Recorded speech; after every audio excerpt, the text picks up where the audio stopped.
हरे कृष्णा। आज हम लोग जीएसटी में पढ़ने वाले हैं आईटीसी का टॉपिक, इनपुट टैक्स क्रेडिट। वैसे तो मैंने आपको इनिशियली जब जीएसटी शुरू किया था तो एक एग्जाम्पल से समझाने की कोशिश की थी कि आईटीसी होता क्या है, बट इस चैप्टर में हम लोग क्या सीखने वाले हैं, इसमें हम लोग ये सीखेंगे कि आईटीसी कब मिलेगा, यानी क्या ऐसी कंडीशंस हैं जो आप पूरी करें तो आप एलिजिबल हो जाएंगे, और आईटीसी किसमें किसमें नहीं मिलेगा। यानी कुछ ऐसी चीजें भी पढ़ेंगे जहां पे ब्लॉक्ड क्रेडिट की लिस्ट दी हुई है। ब्लॉक्ड क्रेडिट का मतलब जिनमें आईटीसी नहीं मिले, जैसे मान लीजिए आपके पास कोई कॉल आ रहा है, आप नहीं उठाना चाहते तो आप उस नंबर को ब्लॉक कर देते। वैसे कुछ ऐसी चीजों पे क्रेडिट है जिनको गवर्नमेंट ने ब्लॉक कर रखा है, सेक्शन 17 सबसेक्शन 5 बना रखा है। और मैं आपको बताऊं, आईटीसी से तो मैं लगातार देख रहा हूं कि पूछ रहा है। आईटीसी का एक ऐसा टॉपिक है जिसमें लगातार वो पूछ रहा है, और इनडायरेक्ट टैक्स का आमतौर पे पहला क्वेश्चन ज्यादातर मैं देखता हूं कि आईटीसी से रिलेटेड कहीं ना कहीं पूछ लेता है कि आउटवर्ड सप्लाई का टैक्स निकाल दो, इनपुट सप्लाई पे निकाल दो, आईटीसी कितना मिले, वो थोड़ा सा तो ये अच्छा टॉपिक है। आइए देखते हैं इनपुट टैक्स क्रेडिट आईटीसी, पढ़ के देखते हैं क्या लिखा है। Taxes paid on inward supply of inputs. देखो, आप जो इनवर्ड सप्लाई लेते हो ना, वो तीन में से किसी एक चीज की लोगे या तीनों के मतलब लोगे। आप जैसे मान लो कोई प्रोडक्ट बनाते हो, तो उस प्रोडक्ट को बनाने के लिए जो भी रॉ मटेरियल वगैरह खरीदोगे वो सब इनपुट्स हम लोग बोलते हैं। साथ में उसको बनाने के लिए हो सकता है आप मशीन्स यूज करो, वो है कैपिटल गुड्स। और हो सकता है आपने किसी से कोई सर्विसेज भी ले रखी हो। मान लो सपोज करो हमारी फैक्ट्री है, हमने फैक्ट्री में इंटीरियर करा रखा है या ऑफिस में इंटीरियर, यानी व्यापार चलाने के लिए भले ही आप गुड्स में डील करते हो सकता है आपने किसी सर्विस लियो, या खुद सर्विस में डील करते हो तो भी सर्विस लियो। तो बिजनेस से रिलेटेड जो भी आपके इनपुट्स हैं, दैट इज रॉ मटेरियल वगैरह, कैपिटल गुड्स है मशीन्स वगैरह, और इनपुट सर्विसेज, इन सब पे जो भी जीएसटी लग के आया है वो सब है हमारे लिए इनपुट टैक्स, और उसका आपको क्रेडिट मिल जाएगा। देखिए, आमतौर पे वैसे तो कंडीशंस बताई जाएंगी, पढ़ेंगे और डिटेल में क्वेश्चन सॉल्व करेंगे, बट मैं आपको सच बताऊं तो जो ऐसी चीजें हैं जो आपको लगता है आपके बिजनेस से रिलेटेड हैं, तो उसका 99% आप जब कंडीशन चेक करेंगे तो आपको लगेगा कि हम फुलफिल हो गई। मतलब ये मैं आपको एक ऐसा आइडिया दे रहा हूं कि कभी अगर आप कंफ्यूज हो तो दिल की सुनिए, और अगर आपको दिल से आता है कि नहीं बिजनेस से रिलेटेड नहीं तो आईटीसी नहीं मिलेगा, बट सिर्फ यही नहीं सुनिए, नहीं तो इतना ही होता तो बात ही खत्म कर देते। प्रोविजंस हैं तो आइए जरा देखते हैं क्या है। Taxes paid on inward supply of inputs, raw material, capital goods, machine वगैरह, और ये एक्सेट्रा लगा है, मैं केवल ऐसा नहीं कि रॉ मटेरियल ही, इनपुट सर्विसेज, इन सब पे जो आपने टैक्सेस पे करे, काहे पे, इनवर्ड सप्लाई। इनवर्ड सप्लाई क्या होता है? हाँ, परचेज करा, तो वो जो आपने टैक्सेस पे करे वो हैं आपके इनपुट टैक्सेस। दीज में भी आईजीएसटी हो सकता है, आपने जब खरीदा हो तो दूसरे स्टेट से खरीदा हो, यानी इंटर स्टेट सप्लाई हो तो बिल में क्या लग के आया होगा, आईजीएसटी, या एसजीएसटी सीजीएसटी, या SGST UTGST. Even taxes paid under reverse charge mechanism are also input taxes. मतलब मान लो मैंने कोई इनवर्ट सप्लाई ली, खरीदा, और उस इनवर्ट सप्लाई पे पहला केस एफसीएम लगता है, तो एफसीएम लगता है तो टैक्स पे करने की जिम्मेदारी सप्लायर की रिस्पॉन्सिबिलिटी है। और अगर मैंने इनवर्ट सप्लाई ली और आरसीएम लगता है तो रेसिपिएंट की। इन दोनों ही केसेस में मेरे लिए तो इनवर्ट सप्लाई है ना, चाहे एफसीएम लगे आरसीएम, मेरे लिए तो परचेज ही है ना। मेरे को दोनों केसेस में अगर मैं एलिजिबल होऊंगा तो आईटीसी मिलेगा, और अगर एलिजिबल नहीं होगा तो दोनों में ही नहीं मिलेगा। मतलब इस बात से फर्क नहीं पड़ता कि उस सप्लाई पे एफसीएम लगा तो आईटीसी मिलेगा या आरसीएम, ऐसा कोई नहीं। आपने इनवर्ट सप्लाई ली, एफसीएम लगा, आईटीसी के लिए एलिजिबल है तो आईटीसी मिलेगा, इनवर्ट सप्लाई ली, आरसीएम लगा, आईटीसी मिलेगा। एलिजिबल है तो कंडीशंस पूरी कर रहे हैं तो कह रहे even taxes paid under RCM, जो आपने आरसीएम में भी टैक्सेस पे करे, कौन सी सप्लाई के, इनवर्ट सप्लाई। भाई आरसीएम में कोई इंसान कौन से टैक्स पे करता होगा? मान लो आपने टैक्स पे किया, हमने कहा ये काहे का टैक्स पे किया? आपने कहा इसमें हमारे पास आरसीएम लगा था। आरसीएम में कौन बंदा पे करता है? सप्लायर की रेसिपिएंट। तो रेसिपिएंट कह रहा है, मतलब वो कह रहा है हमने आरसीएम में पे किया, यानी वो रेसिपिएंट हुआ। रेसिपिएंट हुआ मतलब वो उसने सप्लाई ली होगी कि दी होगी, वाली खरीदी। तो यानी जो टैक्सेस अगर आपने आरसीएम में पे करे वो भी इनपुट टैक्सेस है। समझ में? वो तो हमेशा इनवर्ट सप्लाई होगी अगर आपने आरसीएम में पे किया तो। ठीक है। The credit of the above taxes, कह रहा है जो ऊपर टैक्सेस आए वो इनपुट टैक्स है और उसका आपको क्रेडिट मिल जाता है, तो वो टैक्सेस क्या कहलाने लग जाता है? इनपुट टैक्स क्रेडिट कहलाने लग जाता है। The credit of the above taxes called input tax credit. Online students आवाज आ रही है बेटा? उर्वशी, तनु, आरव, जल्दी से लिख के भेजो, वॉइस क्लियर है। और जो बच्चे ऑनलाइन है, आगे क्या लिखा है? The taxes paid on inputs are available as a set off against the taxes payable on outward taxable supply. इसका क्या मतलब हुआ?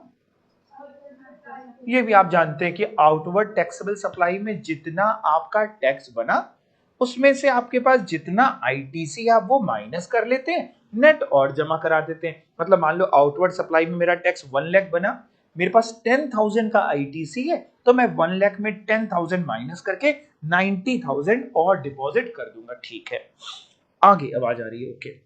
To avail benefit of ITC it is required that the person availing such benefit is registered under GST। ये तो बात समझ में आती है भाई। आपको आईटीसी कब मिलेगा? जब आप, अगर आप रजिस्टर्ड ही नहीं तो काहे का आईटीसी, कोई मतलब ही नहीं है। तो एक तो आप रजिस्टर्ड होने चाहिए। That is an unregistered person is not eligible to take credit या बेनिफिट ऑफ आईटीसी।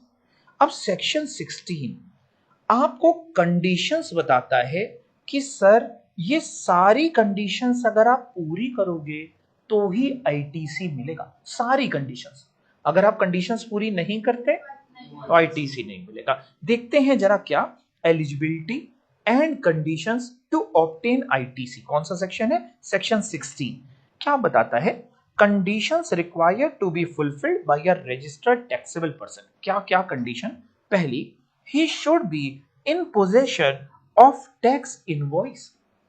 भाई हम आईटीसी ले रहे हैं तो कोई डॉक्यूमेंट तो हमारे पास होना चाहिए जिसमें हम दिखा रहे हो कि हाँ हमने सामान खरीदा और इतना जीएसटी पे किया। वो डॉक्यूमेंट का नाम क्या है? Tax invoice. तो आपके पास डॉक्यूमेंट यानी टैक्स इनवॉइस होना चाहिए। अच्छा, कई केसेस में क्या होता है, जैसे आपने मान लो इंपोर्ट किया, इंपोर्ट जब करते हैं ना गुड्स को, तो जो इंपोर्टर होता है एक तरीके का मान लो उस पर रिवर्स चार्ज लगता है।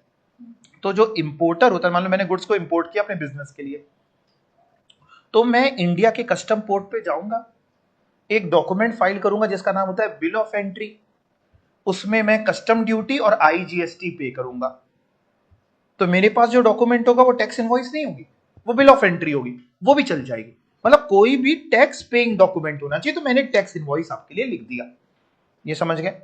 दूसरा, he should have received goods और सर्विसेज और बोथ।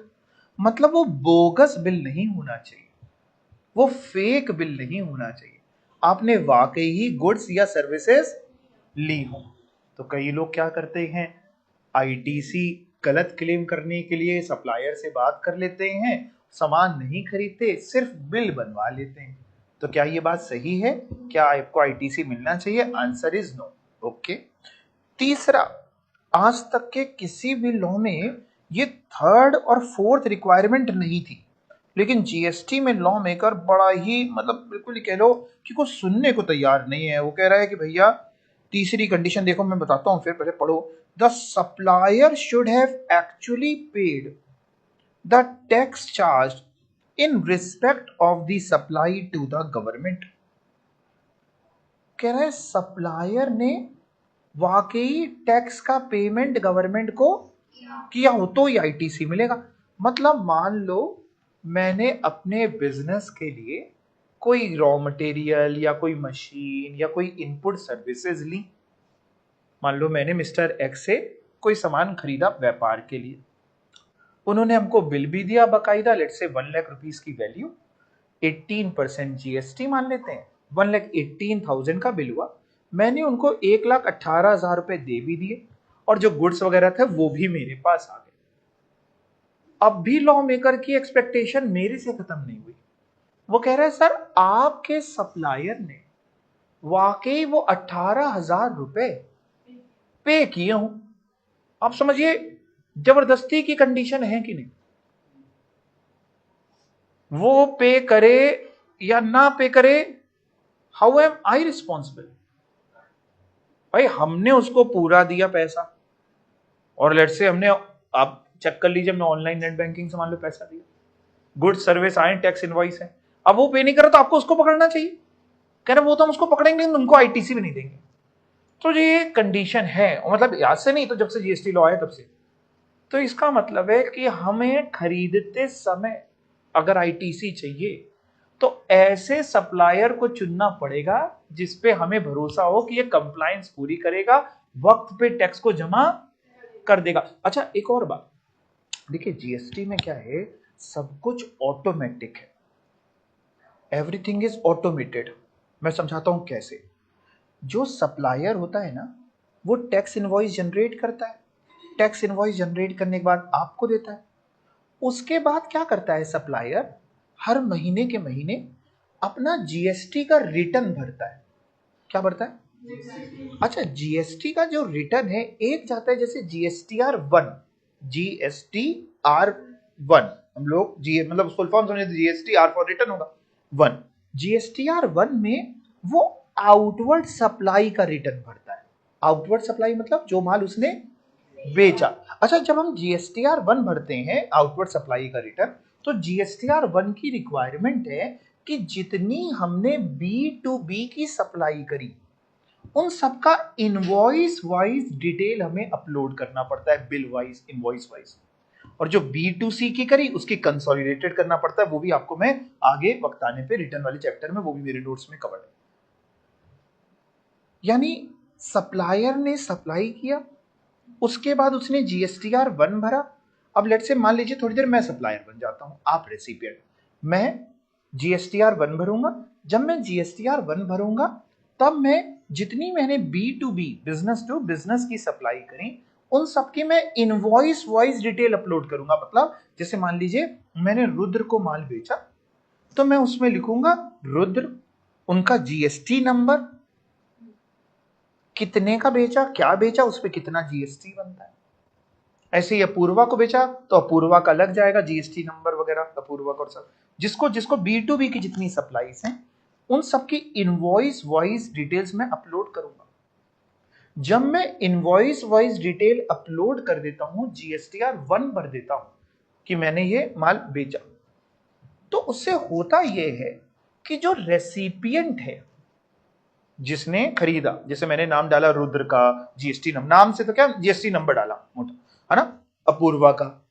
अब उससे होगा क्या, जब रुद्र अपने जीएसटी लॉगिन आईडी पासवर्ड से जीएसटी पोर्टल पे लॉगिन करेंगे, तो वहां पे इनको एक फॉर्म दिखाई देगा, जीएसटीआर 2B, 2 और कैपिटल बी बिना ब्रैकेट के 2B।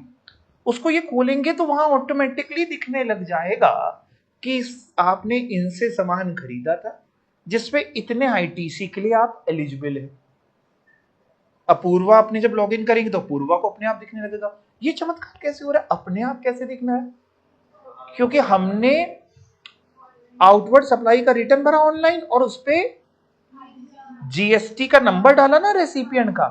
ये कुछ उसी तरीके से है, जैसे मान लो आप अपने इंस्टा पे कोई स्टोरी अपलोड करते हो, तो आपके जो भी फॉलोअर्स हैं उनको दिख जाता है ना कि वो आपके लॉगिन आईडी से लॉगिन करते हैं, अपने लॉगिन आईडी से करते हैं। सेम तरीके से मैंने भरा तो इनको दिखने लगेगा, तभी ये क्रेडिट भी ले पाएंगे।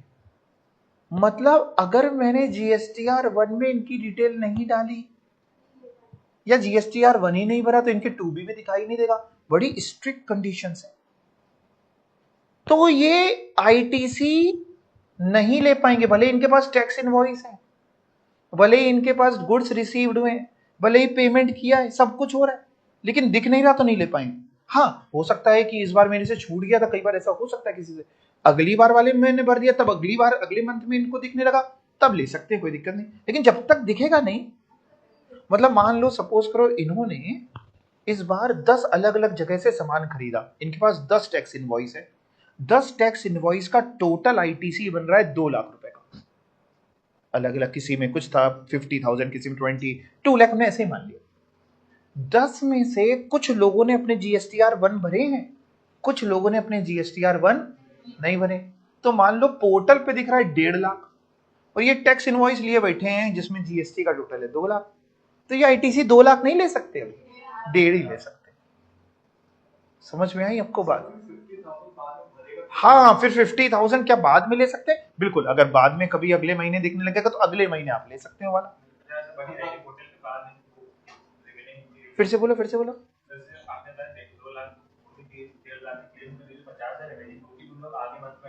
आगे मंथ में हम आईटीसी बुक कर सकते हैं, प्रोवाइडेड आगे जीएसटीआर 1 सप्लायर अपना भर दे। तो इसमें एक और कंप्लायंस क्या हो जाती है अपने पार्ट पे, कि जब अपने को नहीं दिख रहा होता तो अपन सप्लायर को फोन करते कि भैया आपने अपना जीएसटीआर 1 नहीं भरा क्या? अरे भैया भर दो।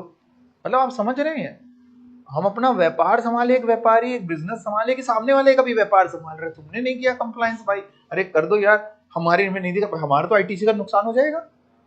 और दूसरी बात है कि अगली बार भरोगे तो अगली बार मिल जाएगा, बट अभी तो वर्किंग कैपिटल ब्लॉक हो गई, 50,000 का भी मिल जाता तो कम टैक्स पे करना पड़ता, और अभी नहीं मिला तो हमें उतना टैक्स ज्यादा पे करना पड़ेगा। तो हो सकता है कहीं से लोन लाके पे पेमेंट कर रहे हो तो इंटरेस्ट जा रहा है। तो आप पहले काम करो, इसी के जस्ट नीचे मैंने रूल 36 सब रूल 4 लिखा है, देखिए बस वहीं उसी पेज में 4 डिब्बे के जस्ट नीचे मिला, इसको पहले पढ़ते। ये जब आया तो इसने बहुत लोगों की दुनिया हिला दी। देखो क्या कहता है ये, one can not take ITC without examining the credit available in form GSTR 2B। आप आईटीसी बिना जीएसटीआर 2B को एग्जामिन करे नहीं ले सकते। Under rule 36 sub rule 4, ITC pertaining to input invoices which is available to a registered dealer। आपके पास input invoices हैं, आप रजिस्टर्ड डीलर हैं, आप कौन खरीदार, फॉर अ टैक्स पीरियड, लेकिन तब भी वो आईटीसी कैन नॉट एक्सीड, किससे ज्यादा नहीं हो सकता, 100% ऑफ एलिजिबल क्रेडिट बैलेंस जो जीएसटीआर 2B में। मतलब आपके पास टैक्स इनवॉइसेस हैं 2 लाख के आईटीसी की, बट जीएसटीआर 2B में 1.5 लाख दिखा रहा है, तो आप 2 लाख का नहीं ले सकते, आप जितना दिखा रहे हो उतना ही ले सकते हो। तो कितना ले पाओगे? 1.5 लाख। अच्छा, एक दूसरा केस, एक ऐसी सिचुएशन मान लेते हैं, मान लो आपके पास टैक्स इनवॉइस है 1 लाख की और पोर्टल पे दिखा रहा है 1.5 लाख। मान लो किसी सप्लायर ने अपना जीएसटीआर 1 भरते समय किसी और का जीएसटी नंबर डालना था, गलती से आपका डाल दिया, तो आपके पोर्टल पे दिखाने लग गया 2B में, आपके पास टैक्स इनवॉइस नहीं है, क्या आप ले सकते हो? नहीं ले सकते हो साहब। आप जितने के लिए एलिजिबल हो उतना, या 2B दोनों में जो कम है वही तो लोगे। ऐसा तो नहीं है कि 2B में 1.5 लाख दिखा रहा है और हमने माली जब खरीदा है जितनी आई है उन सब पे आईटीसी एक ही का बन रहा है तो हम एक ही लेंगे 1.5 लाख। अभी हाल ही में एक बड़ा फनी इंसिडेंट हुआ। उस फनी इंसिडेंट में क्या था, एक टैक्स पेयर को जीएसटी डिपार्टमेंट ने नोटिस इशू करी और नोटिस में ये था कि जीएसटीआर 2B में आपका इतना दिखा रहा था और आपने क्लेम आईटीसी इतना किया, तो ये जो डिफरेंशियल है इसकी आप पेनल्टी दीजिए और टैक्स पे करिए। और केस ऐसा था कि 2B में दिखा रहा था 1.5 लाख, मतलब एग्जैक्ट फिगर्स नहीं बोल रहा हूं लेकिन आपको बता रहा हूं 2B में ज्यादा दिखा रहा था और अवेल उसने कम किया था। जीएसटीआर 2B में दिखा रहा था 1.5 लाख और अवेल किया था जीएसटी का आईटीसी 1 लाख, और नोटिस आई कि आपने एक्सेस अवेल कर लिया है 50,000। ये नोटिस दे दी उन्होंने, गलत नहीं हुआ। अरे उसने तो नोटिस बनती ही नहीं है इस पे, तो इस पे कहा कि नोटिस उसने ज्यादा कहां अवेल किया, उसने तो कम अवेल किया। मतलब डिपार्टमेंट भी कई बार कुछ भी करता है, कुछ भी। तो भैया 2B में 1.5 दिखा रहा था, नोटिस तो तब बनती जब 1.5 से उसने कम अवेल किया, और रिस्पेक्ट मतलब सब्जेक्ट टू कि सेक्शन 16 की बाकी कंडीशन में मान रहा हूं कि पूरी कर रहा होगा, तो नोटिस का कोई मतलब ही नहीं बनता। तो वो डिपार्टमेंट ने ना बस देखा अंतर दिख रहा है तो उन्होंने नोटिस दे दो उसको। अरे तुम पढ़े लिखे हो तब तो वहां बैठे होगे, और नहीं इतने पढ़े लिखे तो छोड़ दो, बहुत से लोग अनएम्प्लॉयड घूम रहे हैं। आप समझ गए? तो 2B में जितना बन रहा है उतना, या जितना आप एलिजिबल है उससे कम। और अगर आप एलिजिबल ज्यादा के लिए 2B में नहीं दिखा रहा तो आप नहीं ले सकते, जब दिखाएगा 2B में तभी ले पाओगे। है हाँ, नहीं पेनल्टी भी काय देनी पड़ेगी, शोकॉज नोटिस ही खराब है, फिर अपील में जो, लेकिन काम तो बढ़ गया ना साहब की ये काय की। तो पेनल्टी का कोई मतलब नहीं बनेगा। ये समझ में आ गया आपको यहाँ पे। अब वापस मैं ऊपर चलता हूं, यानी क्या क्या कंडीशंस थी सेक्शन 16 में। 4 में 3 तो आपने पढ़ ली। पहली क्या पढ़ ली? टैक्स इनवॉइस होनी चाहिए। दूसरा क्या है? आपने गुड्स या सर्विस रिसीव किया। तीसरा क्या है? सप्लायर ने टैक्स पे किया। और चौथा, आपने अपना जीएसटी का रिटर्न भरा हो। आपने भी तो रिटर्न भरा हो, यानी एक तो सप्लायर रिटर्न भर रहा है, एक आप भी तो भर रहे हो रिटर्न, जिसमें आप भी दिखा रहे हो कि सर हमारे पास इतना आईटीसी है, इतना आईटीसी में एलिजिबल है, तो आप भी आईटीसी का अपना रिटर्न भर रहे हो। तो he should have furnish the return under section 39। समझ में आ गई बात? रिक्वायरमेंट समझ में आ गई? अच्छा, जैसे मान लो, सपोज करो आपने कोई सामान खरीदा, मान लेते अप्रैल में, है ना, और गुड्स और सर्विस भी आपको रिसीव हो गई अप्रैल में, टैक्स इनवॉइस भी अप्रैल में मिल गई, और जीएसटीआर 2B में भी अप्रैल में दिखा रहा है, तो आप अप्रैल में आईटीसी बुक कर सकते हैं। लेकिन मान लीजिए किसी कारण से आपसे बुक करना रह गया, वो इनवॉइस आपसे छूट गई, ह्यूमन एरर कभी भी हो सकता है, या 2B में नहीं दिखा रहा था इसलिए छूट गई, तो आप अगले महीने बुक कर लीजिए, वो भी छूट गया और अगले महीने। But is there any maximum time limit for booking ITC? कहने का मतलब, मान लीजिए आज आपको 2018 की एक इनवॉइस मिली कि यार ये तो 2018 में माल खरीदा था, अभी 2026-27 चल रहा है, और ये उस समय आईटीसी लेना रह गया था और हम अब आईटीसी ले लेते हैं। ऐसा नहीं है सर, मैक्सिमम टाइम लिमिट है आईटीसी बुक करने की। मैक्सिमम बताया, ये नहीं कह रहा कि यही बुक करना है।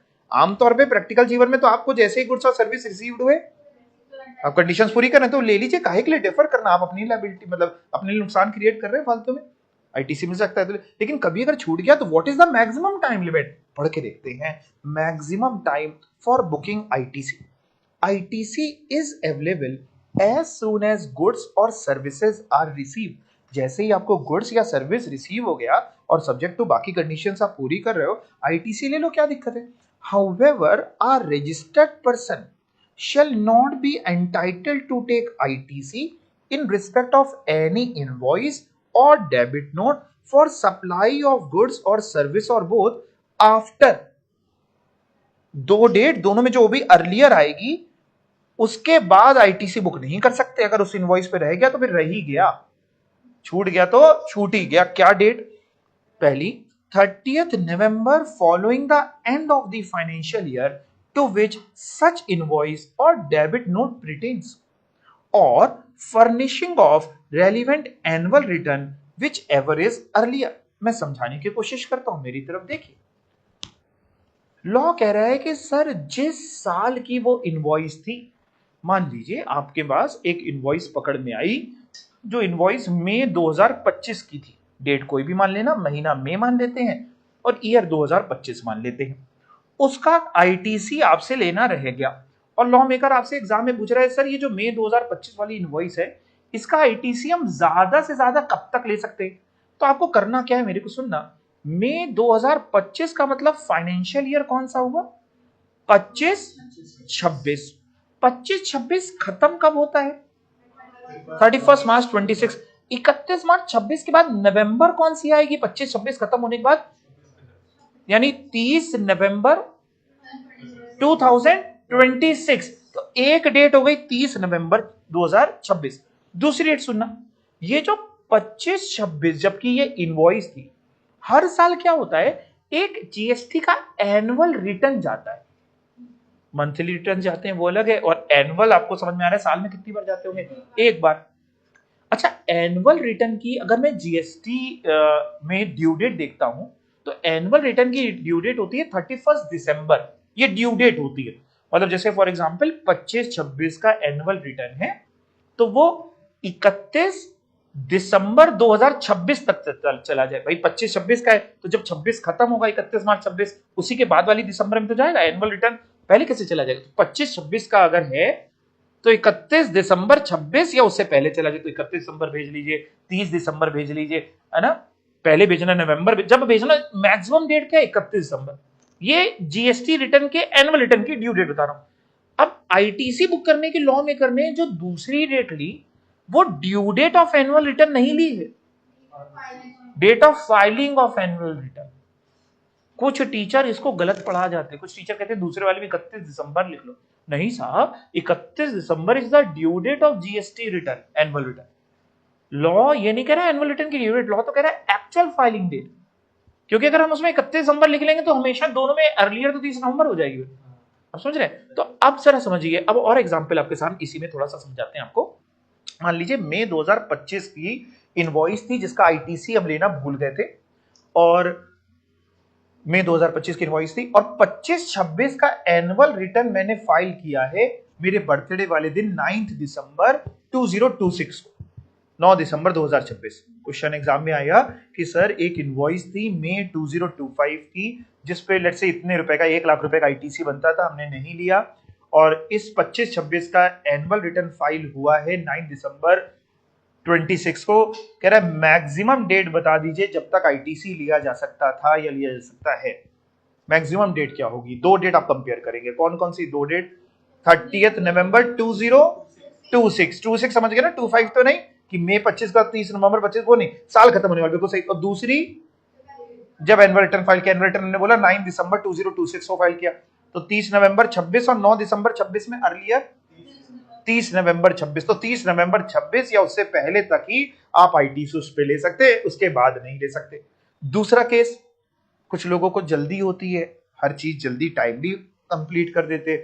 मान लो किसी ने अपना 25-26 का एनुअल रिटर्न जो है वो भर दिया अगस्त में, जुलाई में, अगस्त में कभी भर दिया। मान लो सपोज करो किसी ने अपना एनुअल रिटर्न 25 जुलाई को फाइल कर दिया कि हम तो भैया बड़ा टाइमली चलते हैं, और 25 जुलाई को फाइल करने के बाद उसको एक इनवॉइस मिली वही मई जून कभी की, मान लो मई 2025 की, अब जून मान लेते, चलो जून 2025, आंसर सेम ही निकलेगा खैर उससे। तो मान लो जून 2025 की इनवॉइस मिली और जुलाई 2026 में उसने अपना एनुअल रिटर्न फाइल कर दी, दिसंबर तक की ड्यू डेट थी, उसने कहा सारी चीजें रेडी हैं, करो खत्म करो। और जुलाई के बाद अगस्त में उसको वो इनवॉइस मिली यार कि यार ये रह गया कहीं से आईटीसी लेना बड़ा मुश्किल से, क्या आप उसका वो आईटीसी ले सकता है? क्यों नहीं ले सकता? हाँ, एनुअल रिटर्न जा चुका है। तो दो डेट में अगर हम देखें तो एक डेट तो 30 नवंबर 26 है जो अभी आनी बची है, लेकिन दूसरी डेट एक्चुअल आपकी एनुअल रिटर्न कब चला गया? आपने जुलाई में फाइल कर दिया, तो 31 जुलाई को अगर लेट से फाइल किया तो 31 जुलाई 2026 या 30 नवंबर 26 में अर्लियर क्या 31 जुलाई 26 उस तक नहीं लिया तो अब ना लीजिए, अब उसका मिलेगा भी नहीं। तो इससे क्या सबक, प्रैक्टिकली क्या सबक मिला कि एनुअल रिटर्न बहुत पहले नहीं भरना है, बाद में भरना है। पहले तो कोशिश यही रखनी कि आपकी अकाउंटिंग इतनी प्रूफ हो कि फुल प्रूफ हो कि आपको आईटीसी ना छूटे, ठीक है। अब लेकिन खैर थियोरेटिकली क्वेश्चन बनेगा तो आप कर पाओगे। इस पे एक इलस्ट्रेशन देखिएगा, वैसे एक बार प्रोविजन चाहो तो एक बार और पढ़ा दूं आपको। दो डेट में जो अर्लियर है उसके बाद आईटीसी बुक नहीं कर सकते, क्या? दो डेट पढ़ा देता हूं। 30 November following the end of the financial, following the end of the financial, समझ गए? फाइनेंशियल ईयर एंड होने के बाद, और वो भी कौन से फाइनेंशियल ईयर की बात कर रहे हैं? To which such invoice pertain, जिस फाइनेंशियल ईयर की वो इनवॉइस है, वो फाइनेंशियल ईयर खत्म होने के बाद जो 30 नवंबर आती है वो डेट, या उस फाइनेंशियल ईयर की furnishing of relevant annual return. अब एग्जांपल देखिए, X Limited is a registered person under GST. It has received goods or services on 12th November 2024. Eligible ITC 1,09,000. 12 नवंबर 2024 को इन्होंने गुड्स या सर्विस रिसीव करे और आईटीसी था 1,09,000। आगे तो देखा जाए तो ये तुरंत 12 नवंबर 24 या उसके बाद कभी भी आईटीसी बुक कर लेता, प्रोवाइडेड सारी कंडीशन पूरी हो। लेकिन अगर मान लो इसने बुक नहीं किया, आगे मत पढ़ना, बुक नहीं किया तो मैक्सिमम टाइम आपसे इंस्टीट्यूट अगर एग्जाम में पूछे 30 नवंबर, ईयर तो भी बताओ, 2025, और दूसरी डेट, और एनुअल रिटर्न की अगर डेट नहीं दी हो तो आप लिख देंगे फर्निशिंग ऑफ एनुअल रिटर्न, दी नहीं हमको तो अगर ना दी हो तो क्वेश्चन। तो अब आंसर पढ़ते हैं, आगे क्या लिखा है? कह रहा है credit of this input tax can be availed at any time on और after 12th of November 2024. However, it cannot be claimed after 30th November 2025 और date of filing of annual return, कौन से साल का एनुअल रिटर्न? 24-25 हमने क्यों उठाया? क्योंकि इनवॉइस कब की है? 12 नवंबर 24, यानी 24-25, तो कह रहा 24-25, और ब्रैकेट में मैंने सिर्फ आपकी जानकारी के लिए लिखा है कि ड्यू डेट होती है 31 दिसंबर 2025, पर ड्यू डेट नहीं कंपेयर होती है, विच एवर इज अर्लियर करके छोड़ दिया, क्योंकि एक्चुअल डेट आपने सेकंड वाली हमको बताई नहीं। तो अगर 30 नवंबर 25 के बाद एनुअल रिटर्न भर रहे हो तो 30 नवंबर 25, उससे पहले भर दिया है तो वो पहले वाली डेट, क्योंकि दोनों में मैं अर्लियर उठानी है। समझ गए ना? क्लियर हो गया? यहां तक कोई दिक्कत? अच्छा, जीएसटी में लॉ मेकर ने आईटीसी में देखिए इतनी कंडीशन डाल दी कि एक तो आपने पढ़ा आपके पास डॉक्यूमेंट होना चाहिए, टैक्स इनवॉइस या डेबिट नोट, या मैंने बिल ऑफ सप्लाई, आपको बहुत सारी चीजें बताई। दूसरी आपने पढ़ा आपने गुड्स या सर्विस रिसीव किया हो। तीसरा आपने पढ़ा सप्लायर ने टैक्स का पेमेंट किया हो। चौथा आपने पढ़ा आपने भी अपना जीएसटी रिटर्न भरा हो। और इसके अलावा रूल 36 सब रूल 4 ने और तलवार अटकाई हुई है कि जितना टूबी में दिखा रहा है उससे ज्यादा तो वैसे भी नहीं मिलेगा। उसके अलावा मैक्सिमम टाइम भी आपने पढ़ लिया कि कब आईटीसी आप बुक कर सकते हैं। अब सवाल एक और था, सवाल ये था, मान लीजिए सपोज करिए हमने किसी से गुड्स खरीदे और उधार में खरीदे। मार्केट में कई बार क्रेडिट पे भी चीजें चलती हैं, हमने उधार पे खरीदे, टैक्स इनवॉइस आ गई, गुड्स और सर्विस रिसीव हो गए, उसने अपना जीएसटी R1 भर गया, सरकार को उसका जीएसटी मिल गया, हमारे 2B में रिफ्लेक्ट करने लगा, हमने आईटीसी के लिए एलिजिबल हो, आईटीसी बुक कर लिया, सब कुछ ठीक। सरकार कहती है सब कुछ ठीक है, लेकिन एक बात सुनिएगा। हमने कहा बताइए। कह रही सर आप सप्लायर को जो उधार में आपने माल खरीदा है उसको भी 180 दिन के अंदर पेमेंट कर दीजिएगा। हमने क्या? कह रही जिससे माल खरीदा है ना उसको 180 डेज के अंदर पेमेंट कर दीजिएगा। अगर आप 180 डेज के अंदर पेमेंट नहीं करते तो जितना आपने आईटीसी लिया था वो वापस करिए, वो भी 18% ब्याज के साथ। हमने कहा एक बात बताओ, तुम्हारे पेट में क्यों दर्द हो रहा है? हमने उससे सामान खरीदा, उसने उधार में माल हमको बेचा, उसने तो तुम्हारे पास जीएसटी जमा करा दिया, तुमको तो तुम्हारा जीएसटी मिल गया। अब मान लो हमारे और उसके बीच की बात है, हम उससे काफी सामान खरीदते रहते, हमारे पास नहीं पैसा था, हमने कहा भैया थोड़े दिन बाद दे दो। कह रहा ठीक है 200-250 दिन में दे देना। कह रहा नहीं नहीं नहीं नहीं नहीं, हमें दर्द है, तुम उसका पैसा उसको दे दो। हमने कहा अच्छा नहीं तो वापस करो ब्याज के साथ। हमने कहा अच्छा ब्याज फिर उसको दोगी ना? कह रहा नहीं ब्याज हम लेंगे। और तुम्हारा काहे का नुकसान हुआ?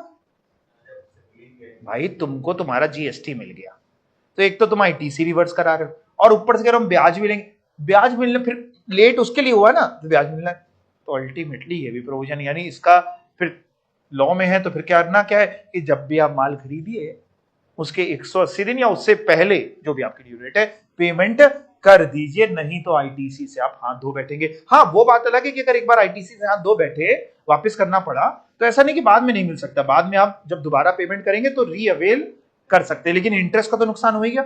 और रीअवेल करना मतलब वो कर लीजिए, ब्याज तो गया ना।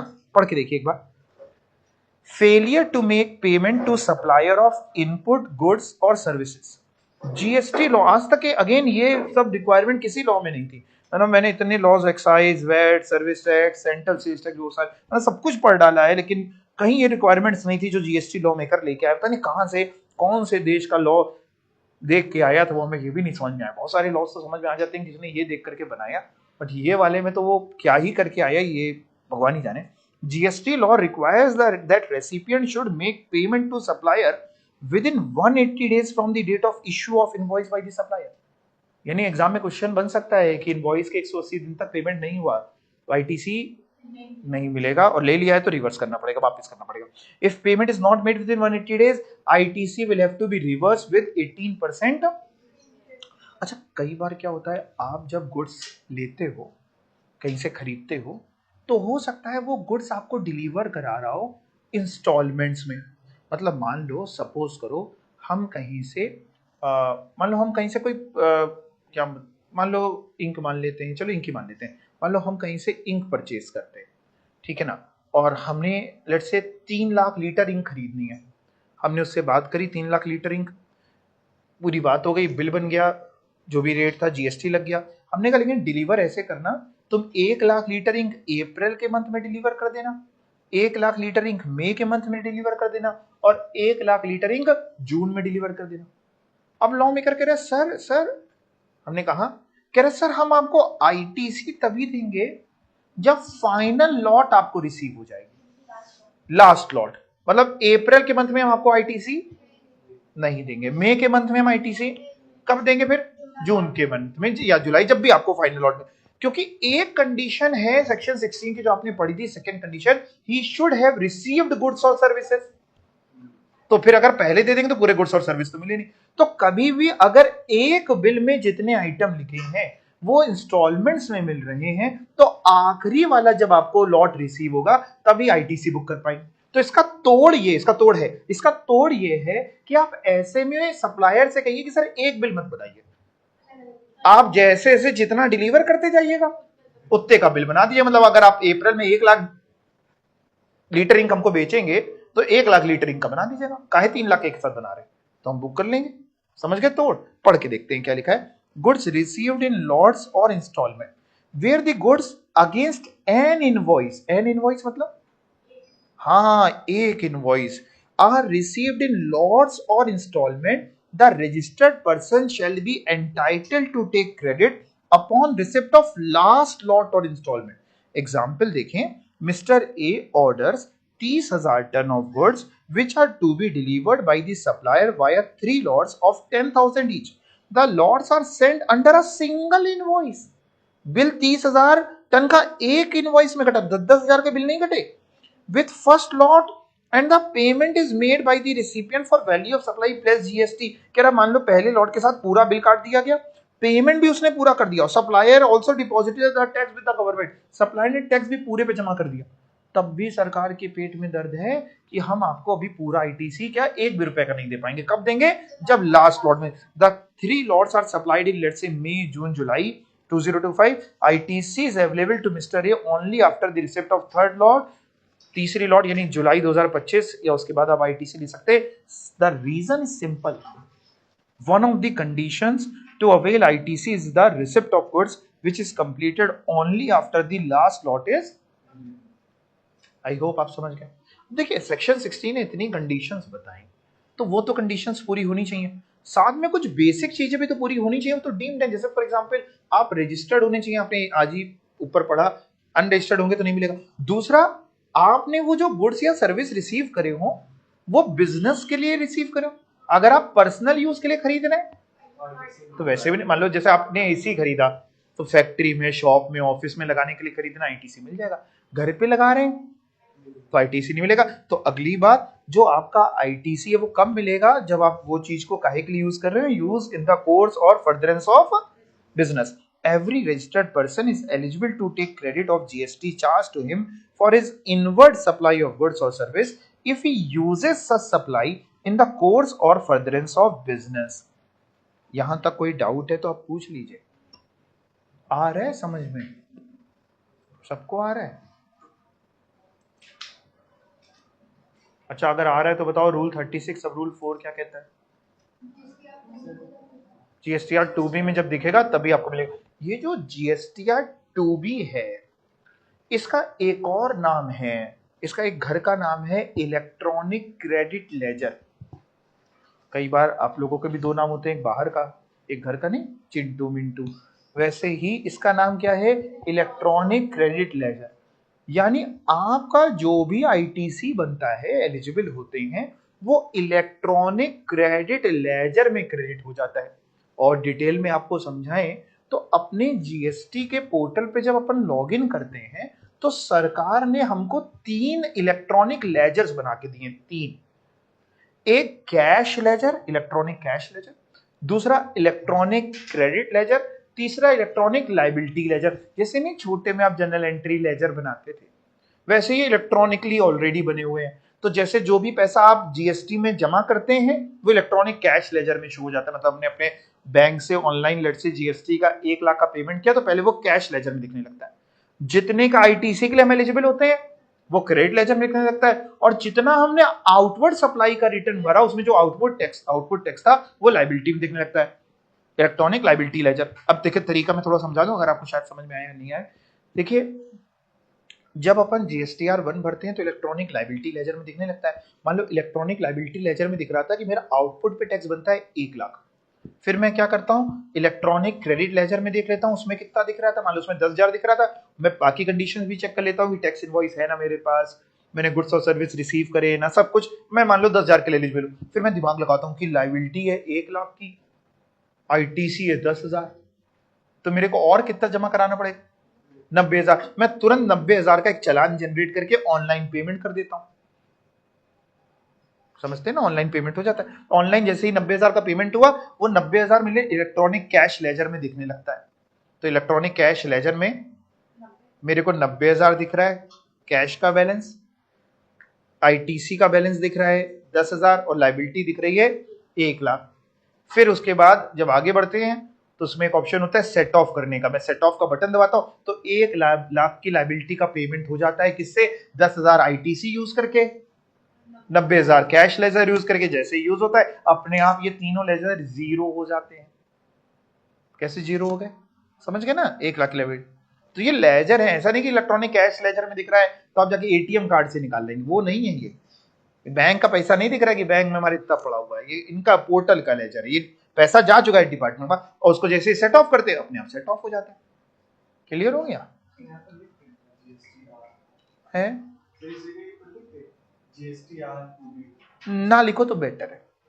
कह रहे हैं वहीं, यहाँ वहां जहाँ आपने टू बी बताया वहीं लिख लें कि इसका एक और नाम है इलेक्ट्रॉनिक क्रेडिट लेजर। ये कहना सर मेरी बात मानो तो ना लिखो तो बेटर है, बट हम ये बताएंगे नहीं कि हम ऐसा क्यों बोल रहे हैं। ठीक है, हाँ तो खैर लिखना हो तो लिख सकते हो, ऐसी कोई बात नहीं। Such credit is called input tax credit and the same is credited to his electronic credit ledger. यहां तक आपको बात समझ में आ गई? अब अगली बात जो करते हैं, देखिए जैसे मान लो सपोज करो कोई मशीन हमने परचेज करी, हम कोई प्रोडक्ट बनाते हैं, मान लो हम पेन बनाते हैं, पेन बनाने के लिए हमने मशीन खरीदी, तो मशीन भी कैपिटल गुड्स है। मशीन के ऊपर भी जो जीएसटी लग के आ रहा है उसका आईटीसी हमको मिलेगा। मान लो सपोज करो 1,00,000 रुपए की मशीन थी, जीएसटी का रेट था मान लीजिए 18%, तो 1,18,000 की टोटल इनवॉइस वैल्यू हुई।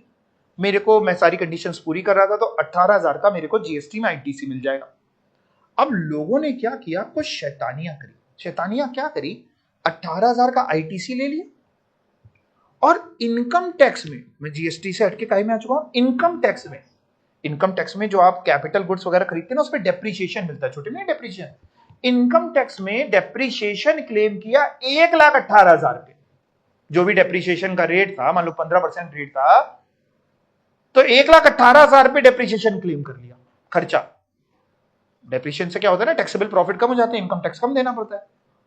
लॉ मेकर ने कहा ये तो आप डबल बेनिफिट उठा रहे हैं। अब आपको अगर 18,000 का आईटीसी मिल गया है तो आपकी मशीन की कॉस्ट 1,18,000 थोड़ी ना है, 1,00,000 है। यानी आपको डेप्रीशिएशन मिलेगा बट 1,00,000 पे मिलेगा। ये समझ गए? अब ये डबल लोग बेनिफिट ना उठाएं, इसके लिए दोनों जगह पे चेंजेस करे गए, इनकम टैक्स में भी, जीएसटी में भी। और क्या लिखा गया सुनना, जीएसटी में लिखा गया कि अगर आपने कोई भी कैपिटल गुड्स वगैरह खरीदे और उसके जीएसटी पोर्शन पे भी आप इनकम टैक्स में डेप्रीशिएशन क्लेम कर रहे हैं तो आईटीसी नहीं मिलेगा। ऐसे इनकम टैक्स में लिखा गया कि अगर आपने कोई कैपिटल गुड्स खरीदे और उसके जीएसटी का आपने जीएसटी में आईटीसी ले लिया तो उस पोर्शन पे डेप्रीशिएशन नहीं, मतलब या तो वो ले लोगे या फिर दोनों चीजें थोड़ी ना ले लोगे। अगला point, no depreciation on the tax portion. Depreciation, income tax में जो डेप्रीशिएशन अलाउ होता है ना, वो सेक्शन 32 में अलाउड होता है। तो जब आप जैसे इनकम टैक्स में पीजीवीपी वगैरह में देखेंगे तो वहां पे आएगा सेक्शन 32, ठीक है। Depreciation under section 32 of the income tax act shall not be claimed, किस पे क्लेम ना करें, ऑन दी टैक्स पोर्शन। मतलब अगर 1,00,000 प्लस 18,000, 1,18,000 की मशीन खरीदी तो ये नहीं कह रहा बिल्कुल डेप्रीशिएशन नहीं मिलेगा, मिलेगा, लेकिन किस पे मिलेगा, 1,00,000 पे। किस पे नहीं मिलेगा, 18,000। क्यों? On which ITC has been claimed, या तो आईटीसी छोड़ दीजिए। अच्छा, दोनों में क्या फायदेमंद है? आईटीसी लेना चाहिए, मतलब 1,18,000 में 18,000 का आईटीसी मिले तो आईटीसी फायदेमंद, आईटीसी लीजिए और डेप्रीशिएशन केवल 1,00,000 पे लीजिए, ये फायदेमंद चीज है ना। आगे, अगर आप ऐसा नहीं करते, दोनों क्लेम करते हैं तो वायलेशन है यहां पे भी और इनकम टैक्स एक्ट में भी। एग्जाम्पल पढ़िएगा, mister X has procured a machinery, उन्होंने एक मशीन खरीदी for 25 lakh and paid GST of 4,50,000, यानी टोटल इनवॉइस वैल्यू हो गई 25 lakh plus 4,50,000, that is 29,50,000। He has capitalised the invoice value, income tax में पूरी इनवॉइस वैल्यू 29,50,000 कैपिटलाइज कर दी and will claim depreciation on the entire invoice value. पूरी 29,50,000 पे depreciation निकाल रहा है बैठ के। कह रहा है please advise availability of ITC, मिलेगा? नहीं मिलेगा। If depreciation is claimed on the GST component, ITC की जगह जीएसटी कंपोनेंट, इसको पहले वाले को आप समझ गए किसको करना है। इफ डेप्रिसिएशन, वैसे आईटीसी भी ठीक ही लिखा है, गलत नहीं लिखा है, लेकिन आप जीएसटी कर लो ज्यादा बेटर है। If depreciation is claimed on the, कौन से कंपोनेंट कर दिया? जीएसटी कंपोनेंट, कॉमा, बाकी ठीक है। ITC can not be availed and hence mister X will not be able to avail ITC in this case. कोई डाउट हो तो आप पूछ सकते हैं, या कोई प्रोविजन दोबारा आपको लग रहा हो समझाने को। इनकम टैक्स में सिर्फ सिंपल सा प्रोविजन है, कोई भी अगर आप एसेट खरीद रहे हैं जिसपे आप इनकम टैक्स क्लेम कर रहे हैं, तो आप जो वैल्यू है उस पे इनकम टैक्स क्लेम करिए। जो जीएसटी है का पोर्शन इनवर्ड सप्लाई पे इनवॉइस पे लग करके आया, उसका या तो आप जीएसटी लॉ में आईटीसी क्लेम करिए या इनकम टैक्स में डेप्रिसिएशन, दोनों कैसे मिल जाएगा? कौन सा वाला इलस्ट्रेशन जो अभी किया? देखो इसमें सिंपल सा बोल रहा है, मान लो सपोज करो तुमने एक मशीन खरीदी 25 लाख रुपीस की मशीन, और बिल में लिखा था 4.5 लाख का जीएसटी, टोटल 29,50,000। तो इसका सही तरीका क्या है? इसको अगर हटाएं, इसका सही तरीका क्या है, मतलब एक नॉर्मल इंसान को, सही इंसान को क्या करना चाहिए? हम लोग क्या करते हैं, हम लोग उसमें से 4.5 लाख का आईटीसी क्लेम करते हैं जीएसटी लॉ में, बचे हुए 25 लाख पे इनकम टैक्स में सेक्शन 32 में डेप्रिसिएशन क्लेम करते हैं। ठीक, अब उन लोगों को पकड़ने के लिए, उन लोगों को रोकने के लिए जो गलत फायदा उठा रहे, जानते भी हैं कि हम गलत उठा रहे हैं। जब आपको 4.5 लाख आईटीसी मिल गया तो आपकी कॉस्ट कितनी है? 25 ही तो बची है, कहां 29,50,000। तो उन लोगों को रोकने के लिए लॉ मेकर को प्रोविजन तो डालना ही पड़ा, नहीं डालता तो लोग कहते कहां लिखा है, मना कहां है। तो वो लोग जो पूरे 29,50,000 पे डेप्रिसिएशन क्लेम कर रहे थे बैठ के, इधर 4.5 लाख पे आईटीसी भी ले लिया, 29,50,000 पे डेप्रिसिएशन भी ले लिया, उनको का इधर आओ, एक मिलेगा। दोनों, जैसे आप शादी में गए, रसगुल्ला भी था, आइसक्रीम भी थी, वैसे तो आप दोनों ले लेते हैं, लेकिन मान लो वो कह रहे एक ही मिलेगा, दोनों नहीं उठाने का, समझ गए? ठीक है, वैसे तो क्या करें, कोई और एग्जाम्पल आया नहीं दिमाग में तो यही बोल दिया। हाँ, क्लियर हो गया? ठीक है, तो सेक्शन 16 हो गया। अब मैं आपको सेक्शन 17 पे लेके चलता हूं। सेक्शन 17 दो चीजें कवर करता है, एक अपोर्शनमेंट कवर करता है और एक ब्लॉक क्रेडिट कवर करता है, दोनों टॉपिक कवर करता है। पहले मैं अपोर्शनमेंट की थोड़ी सी बात कर लेता हूं आपके साथ। देखिए, सपोज करिए आप जो प्रोडक्ट बेचते हैं, मान लेते हैं, ऐसे समझते हैं, आप दो प्रोडक्ट बेचते हैं, एक जीएसटी में टैक्सेबल सप्लाई है और लेट्स से एक चीज एग्जेम्प्ट सप्लाई है। एग्जेम्प्ट सप्लाई क्या होता है वो आप जानते हैं, जिसपे या तो जो रेट है वो ही नील है, या रेट नील नहीं था लेकिन सेक्शन 11 पावर देता है, आपने पढ़ा था, उसमें जीएसटी लॉ मेकर ने एग्जेम्पशन नोटिफिकेशन ला दी, या नॉन टैक्सेबल सप्लाई। मान लेते हैं, ऐसे समझते हैं, सपोज करो, मान लो मैं इंक खरीदता हूं, ऐसे समझते हैं, मैं इंक खरीदता हूं और इंक खरीद के मैं उससे पेन भी बनाता हूं उसी इंक से, और मार्कर भी बनाता हूं, मार्कर बनाता हूं और पेन। और मान लेते हैं थोड़ी देर के लिए कि पेन पे जीएसटी एग्जेम्प्ट है और मार्कर टैक्सेबल है, मार्कर पे एग्जेम्प्ट नहीं है। तो मैंने इंक खरीदी, इंक पे जीएसटी लग गया है, इंक पे थोड़ी ना एग्जाम था, इंक पे जीएसटी लग गया है, और उस इंक को मैंने यूज किया एक टैक्सेबल प्रोडक्ट बनाने के लिए और एक एग्जाम प्रोडक्ट बनाने के लिए। सरकार का एक नारा है, मैंने आपको पहले भी एक बार बताया था, एक हाथ दे एक हाथ ले। मतलब आपको आईटीसी तभी मिलेगा जब उस चीज पे फाइनल प्रोडक्ट जो है वो टैक्सेबल होगा। अगर फाइनल प्रोडक्ट ही एग्जेम्प्ट है तो रॉ मटेरियल या उन सबका आईटीसी का कोई मतलब नहीं। मतलब उतनी इंक जो पेन बनाने में लगी, मैंने क्या एग्जांपल लिया था कि पेन टैक्सेबल बोला था कि एग्जेम्प्ट बोला था? एग्जेम्प्ट। तो उतनी इंक जो पेन बनाने में लगी और पेन एग्जेम्प्ट है तो उतनी इंक पे आईटीसी नहीं मिलेगा, और जो इतनी इंक मार्कर बनाने में लगी उसमें मिलेगा। तो सेक्शन 17 यही कहता है कि आपको अपोर्शनमेंट करना पड़ेगा, बंटवारा करना पड़ेगा कि कितना टैक्सेबल में यूज हुआ, कितना नॉन टैक्सेबल में। मान लीजिए आपके यहां इंक आई, दूसरा एग्जांपल, आपके यहां इंक आई, आप उसे बनाते हैं मार्कर, मार्कर टैक्सेबल है, और थोड़ी सी इंक आपने अपने बालों में भी लगा ली कि काले हो जाए, काले कलर की इंक थी, या नीले, आजकल नीले भी लोग घूमते हैं, अलग अलग फैशन है, तो जो आपने अपने बालों में लगा ली that is non taxable supply, उसका आईटीसी थोड़ी ना मिलेगा। जो मार्कर बना के बेच रहे हो उसका आईटीसी मिलेगा। या अगर आप कोई रॉ मटेरियल से मार्कर बना रहे हो या पेन बना रहे हो और वो एक्सपोर्ट कर रहे हो, तो फिर वो एग्जेम्प्ट या टैक्सेबल नहीं कहलाता, फिर वो क्या कहलाता है? एक्सपोर्ट करते हैं तो जीरो रेटेड, उस पे आप आईटीसी ले सकते हैं। तो जीरो रेटेड का मिल जाता है, टैक्सेबल का मिल जाता है, किसका नहीं मिलता? एग्जेम्प्ट का नहीं मिलता, नॉन बिजनेस की जो सप्लाईज है उनका नहीं मिलता। पढ़ के देख लेते हैं एक बार क्या लिखा है। Input tax credit is available only on those goods and services जो यूज हो रही है बिजनेस के लिए। Export and supplies to SEZ fall under the category of zero rated. हमने कहा ये बच्चों को पहले भी बता चुके हैं। ITC is available on zero rated supply, मिलता है, एंड टैक्सेबल सप्लाई उस पर भी मिलता है, तो फिर किस पे नहीं मिलता है? हाँ, एक एग्जाम्पल पढ़ना। Input X is use to produce and supply output Y which is exempt. कह रहा है मान लो इनपुट एक्स, हम मान लो इंक खरीद के पेन बनाते हैं, केवल पहला एग्जाम्पल, इंक खरीदते हैं, इंक में जीएसटी लगता है और पेन बनाते हैं, पेन पूरी तरीके से एग्जेम्प्ट है। क्या इंक पे जो जीएसटी लग रहा है उसका आईटीसी आप ले सकते हैं? Answer is no. No ITC is available on input X because it was used for making या for supplying for exempt supply. उसको आप exempt supply में यूज कर रहे हो। दूसरा, in the above example, if output Y को आप export कर दो या SEZ को दे दो, तो फिर तो वो exempt ना कहला के जीरो रेटेड और ITC मिल जाएगा। और एक मैंने आपको कॉमन वाला भी एग्जाम्पल सिखा दिया कि कॉमन इनपुट को दोनों चीज के लिए यूज कर रहे हो। कॉमन इनपुट मतलब उसी इंक से पेन भी बना, उसको बोलते हैं कॉमन। तो फिर आपको अपोर्शनमेंट करना पड़ेगा, ठीक है। अपोर्शनमेंट का तो समझते हैं, हाँ, पार्टीशन बोल लीजिए या एलोकेशन बोल लीजिए, बंटवारा बोल लीजिए हिंदी में आप, ठीक है।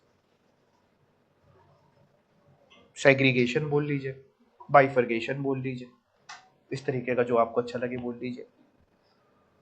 तो सेक्शन 17 ने एक बात तो ये बताई, दूसरी बात अब वो बताने वाला है ब्लॉक्ड क्रेडिट। और ये जो अब आप पढ़ने वाले हैं ये बड़ा जरूरी एग्जाम में, क्योंकि इससे ना पूछे तो उसको नींद नहीं आती। वो ब्लॉक्ड क्रेडिट पे कुछ ना कुछ तो कहता है, हम पूछ ही लेते हैं बच्चों से। यानी जो अब आप पढ़ने वाले हैं इनका आईटीसी नहीं मिलेगा, भले ही सेक्शन 16 की कंडीशंस क्यों ना पूरी हो जाए, भले ही सब कुछ क्यों ना हो जाए, तो भी नहीं मिलेगा। मना है तो मना है, भले ही व्यापार में क्यों ना यूज कर रहे हो, मना है तो मना है।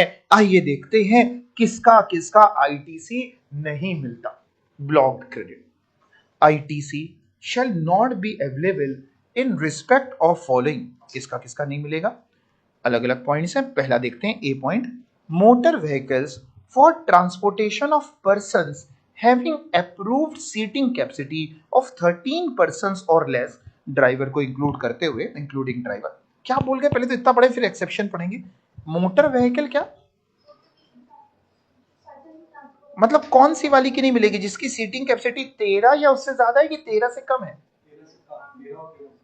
13 या 13 से कम है, उसका आईटीसी नहीं मिलेगा। मतलब मान लो, सपोज करो, मान लेते हैं मेरी एक कंपनी है, जीएसटी में रजिस्टर्ड है, जीएसटी नंबर वगैरह है, हमने अपनी कंपनी के नाम से एक कार खरीदी डायरेक्टर्स के ऑफिशियल यूज के लिए। हमने अपनी कंपनी के नाम से लेट्स से एक होंडा सिटी परचेज करी और ऑफिशियल यूज के लिए, मीटिंग्स वगैरह जाने के लिए कि भाई हमारी कंपनी के डायरेक्टर हैं, साइकिल जाएंगे तो अच्छा नहीं लगेगा, तो हमने कार खरीदी। क्या उसका आईटीसी हमको मिलेगा? आंसर इज नो, मना है। मोटर व्हीकल यानी कार वगैरह पे आईटीसी मना है।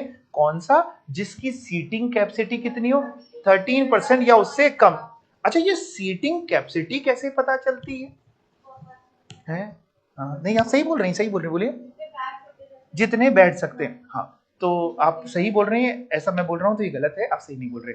जितने बैठ सकते, देखो अपन इंडियंस हैं, अपन बाइक में भी 6 बैठा सकते हैं। सीटिंग कैपेसिटी क्या होती है, मैं आपको, बिल्कुल आपने सही बोला, लेकिन आप समझ लेते हैं सीटिंग कैपेसिटी क्या होती है। सीटिंग कैपेसिटी आरसी में लिखी होती है, जो आपका गाड़ी का आरसी होती है ना, रजिस्ट्रेशन सर्टिफिकेट, उसमें लिखी होती है seating capacity, number of seats. Normal कारों में 5 पर्सन की सीटिंग कैपेसिटी होती है। वो पता लगे मोटे मोटे पीछे 2 ही बैठ पाते, लेकिन 5 की सीटिंग।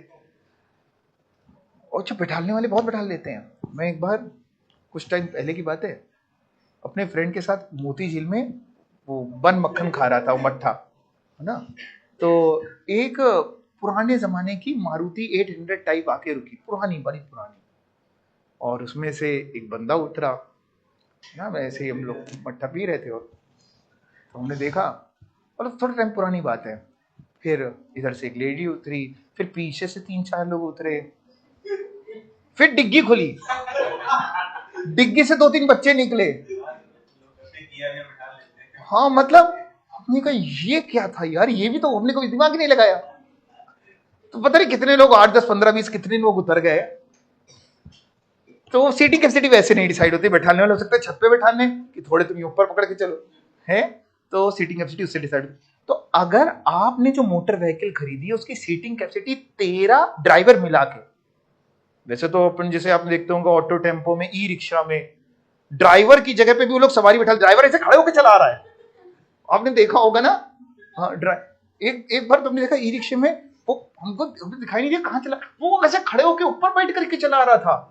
हम बगल से कार निकाल रहे थे, हम रुक, तुम जाओ पता चले तुम्हारा पलट पलटा गया। एक तो ई रिक्शा में सबसे बड़ी आफत तो ये है। तो कह रहे हैं साहब ड्राइवर मिला के 13 या 13 से कम की कैपेसिटी है तो आईटीसी नहीं मिलेगा। मतलब अगर ये सेम एग्जांपल मैंने जैसे डायरेक्टर का लिया, सपोज करिए हम एक बस खरीद लेते हैं, कंपनी है रजिस्टर्ड जीएसटी में, उसने एक बस परचेज कर ली अपने स्टाफ को लेट्स से होम से पिक करने के लिए और ड्रॉप करने के लिए, जिसकी सीटिंग कैपेसिटी 13 से ज्यादा है तो आईटीसी मिल जाएगा। लेकिन अगर बस खरीद लियो, सीटिंग कैपेसिटी मिनी बस है, सीटिंग कैपेसिटी 12 या 13 ही है, तो नहीं मिलेगा। समझ गए ना, पक्का।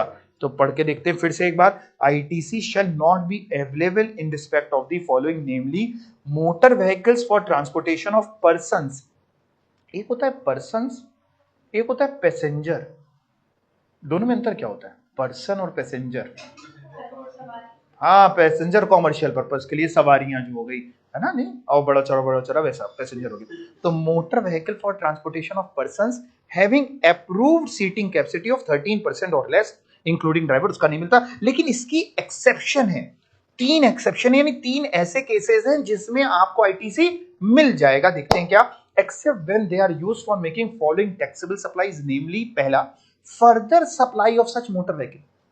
आप वो मोटर व्हीकल खरीदते क्यों है, बेचने के लिए। मतलब आपका है शोरूम, कार का शोरूम, कोई भी कार के शोरूम की बात कर लेते हैं, जैसे मान लीजिए जरीब चौकी में माई कार वालों का शोरूम है, ऐसे अलग अलग जितने भी शोरूम है। तो वो माई कार वाले मारुति से कार खरीदते हैं, किस लिए खरीदते हैं, आगे बेचने के लिए। तो मारुति से कार जब खरीदते हैं तो जीएसटी पेड होता है बिल में, उनको आईटीसी मिलेगा, हाँ मिलेगा। आपने लेकिन खरीदी माई कार में जाकर के अपने लिए चलाने के लिए, ऑफिस के लिए, आपको नहीं मिलेगा। तो अगर उसी चीज को आगे बेचने के लिए खरीद रहे हैं तो मिल जाएगा। या दूसरा, ट्रांसपोर्टेशन ऑफ पैसेंजर, आप उसको टैक्सी की तरह चला रहे हैं तो मिल जाएगा। नहीं, इसको बिल्कुल बिजनेस नहीं बोलेंगे, क्योंकि बिजनेस में तो फिर वो डायरेक्टर भी आ गया कि अगर हम ये कहते हैं कि बिजनेस पर्पस के लिए मिल जाएगा तो गलत हो गया। पर्सनल तो वैसे भी किसी चीज का नहीं मिलता, ब्लॉक क्रेडिट की जरूरत ही क्या है। जो चीज ब्लॉक क्रेडिट में नहीं भी लिखी है, मान लो जैसे एसी आप पढ़ेंगे कहीं नहीं लिखा है, लेकिन पर्सनल यूज के लिए तो वैसे भी नहीं मिलेगा। तो पर्सनल तो किसी का भी नहीं मिलता। तो हम ये नहीं सिखा रहे कि ट्रांसपोर्टेशन ऑफ पैसेंजर मतलब बिजनेस यूज, नहीं। बिजनेस यूज में तो फिर वो आ गया कि हमारी कंपनी डायरेक्टर, कॉमर्शियल यूज कह सकते, कॉमर्शियल टैक्सीज, कैब वगैरह के में यूज कर रहे हो, ओला उबर वगैरह, बिल्कुल, तो आपको वहां पे आईटीसी मिल जाएगा, उसमें मना नहीं है। या फिर तीसरा, आपने मोटर व्हीकल क्यों खरीदी, आप मोटर व्हीकल चलाना सिखाते, imparting and driving and imparting training on driving such motor vehicles. नहीं, वो होते हैं ना हनुमान ड्राइविंग स्कूल, तो एक जन चला रहा होता है, वो कंट्रोल कर रहा होता है। तो अगर ड्राइविंग स्कूल के लिए खरीदी है, सिखा रहे हैं आप, तो भी आपको आईटीसी मिल जाएगा। 3 केसेस में मिल जाएगा। यानी पहला कौन सा आपने पढ़ा, further supply of such vehicle, दूसरा कौन सा पढ़ा, ट्रांसपोर्टेशन ऑफ सच पैसेंजर, और तीसरा कौन सा पढ़ा, इंपार्टिंग ट्रेनिंग और on driving such motor vehicle. यहां तक बात समझ में आ गई, कोई डाउट? और किसका किसका नहीं मिलता, दूसरा, तो जैसे आपने मोटर व्हीकल खरीदने हैं तो आपको नहीं मिलेगा, और आपने सोचा कि ये काम करते हैं, मोटर व्हीकल से बेटर है कि हम छोटा एक हेलीकॉप्टर ही खरीद लें। आपने सोचा जैसे अभी कानपुर में आते हैं अपन, तो जगह जगह क्रॉसिंग्स मिलती हैं, जाम मिलता है, है ना, मिलता है कि नहीं मिलता है। तो आपने सोचा कि यार हेलीकॉप्टर खरीद लें, जाम वाम होगा, आराम से उड़ते हुए आ जाएंगे। जैसे मान लो मैंने हेलीकॉप्टर परचेज कर लिया कि आराम से आएंगे, छत पे लैंड करेंगे, बच्चों को पढ़ा लेंगे, है ना, जल्दी निकलने का झंझट ही नहीं, 2 मिनट 4 मिनट 10 मिनट पहले निकलेंगे आ जाएंगे। या वेसल खरीद लिया, शिप वगैरह खरीद ली, क्या इन सब पे आपको आईटीसी मिलेगा? Answer is no. वेसल या एयरक्राफ्ट पे भी आईटीसी नहीं मिलता। लेकिन सर अगर ए बी सी डी ई के लिए यूज करेंगे तो मिल जाएगा। ए बी सी डी ई क्या है, आइए देखते हैं। Except when they are used for making following taxable supplies, namely पहला further supply of such vessel और एयरक्राफ्ट, मतलब क्यों खरीदा? आगे बेचने के लिए, ठीक है। दूसरा ट्रांसपोर्टेशन ऑफ पैसेंजर, तीसरा imparting training on navigating such vessel, और चौथा imparting training on flying such aircraft, और पांचवा फॉर ट्रांसपोर्टेशन ऑफ। कुल मिला के A B C D point तो ऊपर भी थे, वो ए बी यहां सी और डी है वो एक ही मेंबर्स थे, लेकिन ये ई पॉइंट और है यहां पे फॉर ट्रांसपोर्टेशन ऑफ।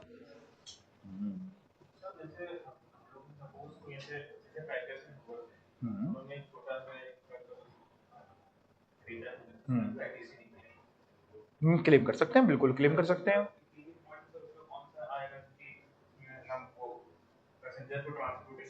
चलो मैं बताता हूँ, मैं समझ गया डाउट। तो इनका डाउट है, और डाउट ये है जिससे पहले आप लोगों से पूछते जैसे कह रही है, मान लीजिए कोई पैकर्स मूवर वाले हैं, तो उन्होंने कोई छोटा ट्रक वगैरह या फिर छोटी कोई गाड़ी खरीदी, नहीं लोडर वगैरह होती हैं, है ना, छोटा हाथी। छोटा हाथी, एक बार हमने ऐसे ही क्लास में ऐसे ही जीएसटी का यही टॉपिक पढ़ा रहे थे, 2 4 5 6 अटेम्प्ट पहले की बात होगी, मेरे को एग्जैक्टली नहीं याद है। तो मैंने ऐसे ही बोला, तो एक बच्ची पूछती सर कितना छोटा हो वो हाथी, उसको लगा एक्चुअल हाथी की बात हो रही है। मतलब विभिन्न विभिन्न तरीके के बच्चे होते हैं। छोटा हाथी इज नॉट हाथी, वो गाड़ी का एक नाम है, मार्केट में बड़ा छोटा हाथी के नाम से वो जानिए। तो कोई भी गाड़ी, कोई भी लोडर, लोडर समझते हैं, गाड़ी समझते हैं, तो गाड़ी खरीदी, तो जैसे पैकर मूवर ने, तो उस पर भी जीएसटी लगा, तो क्या उसको आईटीसी मिल जाएगा? क्योंकि वो ये कहने नहीं मिलेगा क्योंकि वो मोटर व्हीकल में कवर होगा। अब सही आंसर समझिए, उसको आईटीसी नहीं मिलेगा। सर कहां लिखा है मिलेगा? क्योंकि ऊपर वाले में तो जो एक्सेप्शन थे उसमें ट्रांसपोर्टेशन ऑफ गुड्स भी नहीं था, नीचे वाले में तो वेसल और एयरक्राफ्ट में तो एक्सेप्शन में ट्रांसपोर्टेशन ऑफ गुड्स भी था। तो जब पैकर मूवर वाले ने खरीदा, गुड्स के ट्रांसपोर्टेशन के लिए खरीदा, तो एक्सेप्शन में तो था नहीं, लेकिन तब भी आंसर है कि मिलेगा। क्यों आंसर है कि मिलेगा? क्योंकि ए में लाइन ही यहां से शुरू हुई थी, motor vehicle for transportation of person. That means if it is for transportation of goods. देखिए लॉ में लोग वो पढ़ते हैं जो लिखा होता है, हम लोग वो पढ़ते हैं जो नहीं लिखा है। कहां लिखा है कि ट्रांसपोर्टेशन ऑफ गुड्स पे नहीं मिलता? तो एक्सेप्शन में डालने की जरूरत ही नहीं थी, आपने ट्रांसपोर्टेशन ऑफ पर्सन मना किया, ट्रांसपोर्टेशन ऑफ गुड्स पे आईटीसी मिले। मतलब आपकी फैक्ट्री ने ट्रक परचेज किया है, आईटीसी मिलेगा? मिलेगा। वो जो छोटा हाथी लोडर, आईटीसी मिलेगा? मिलेगा।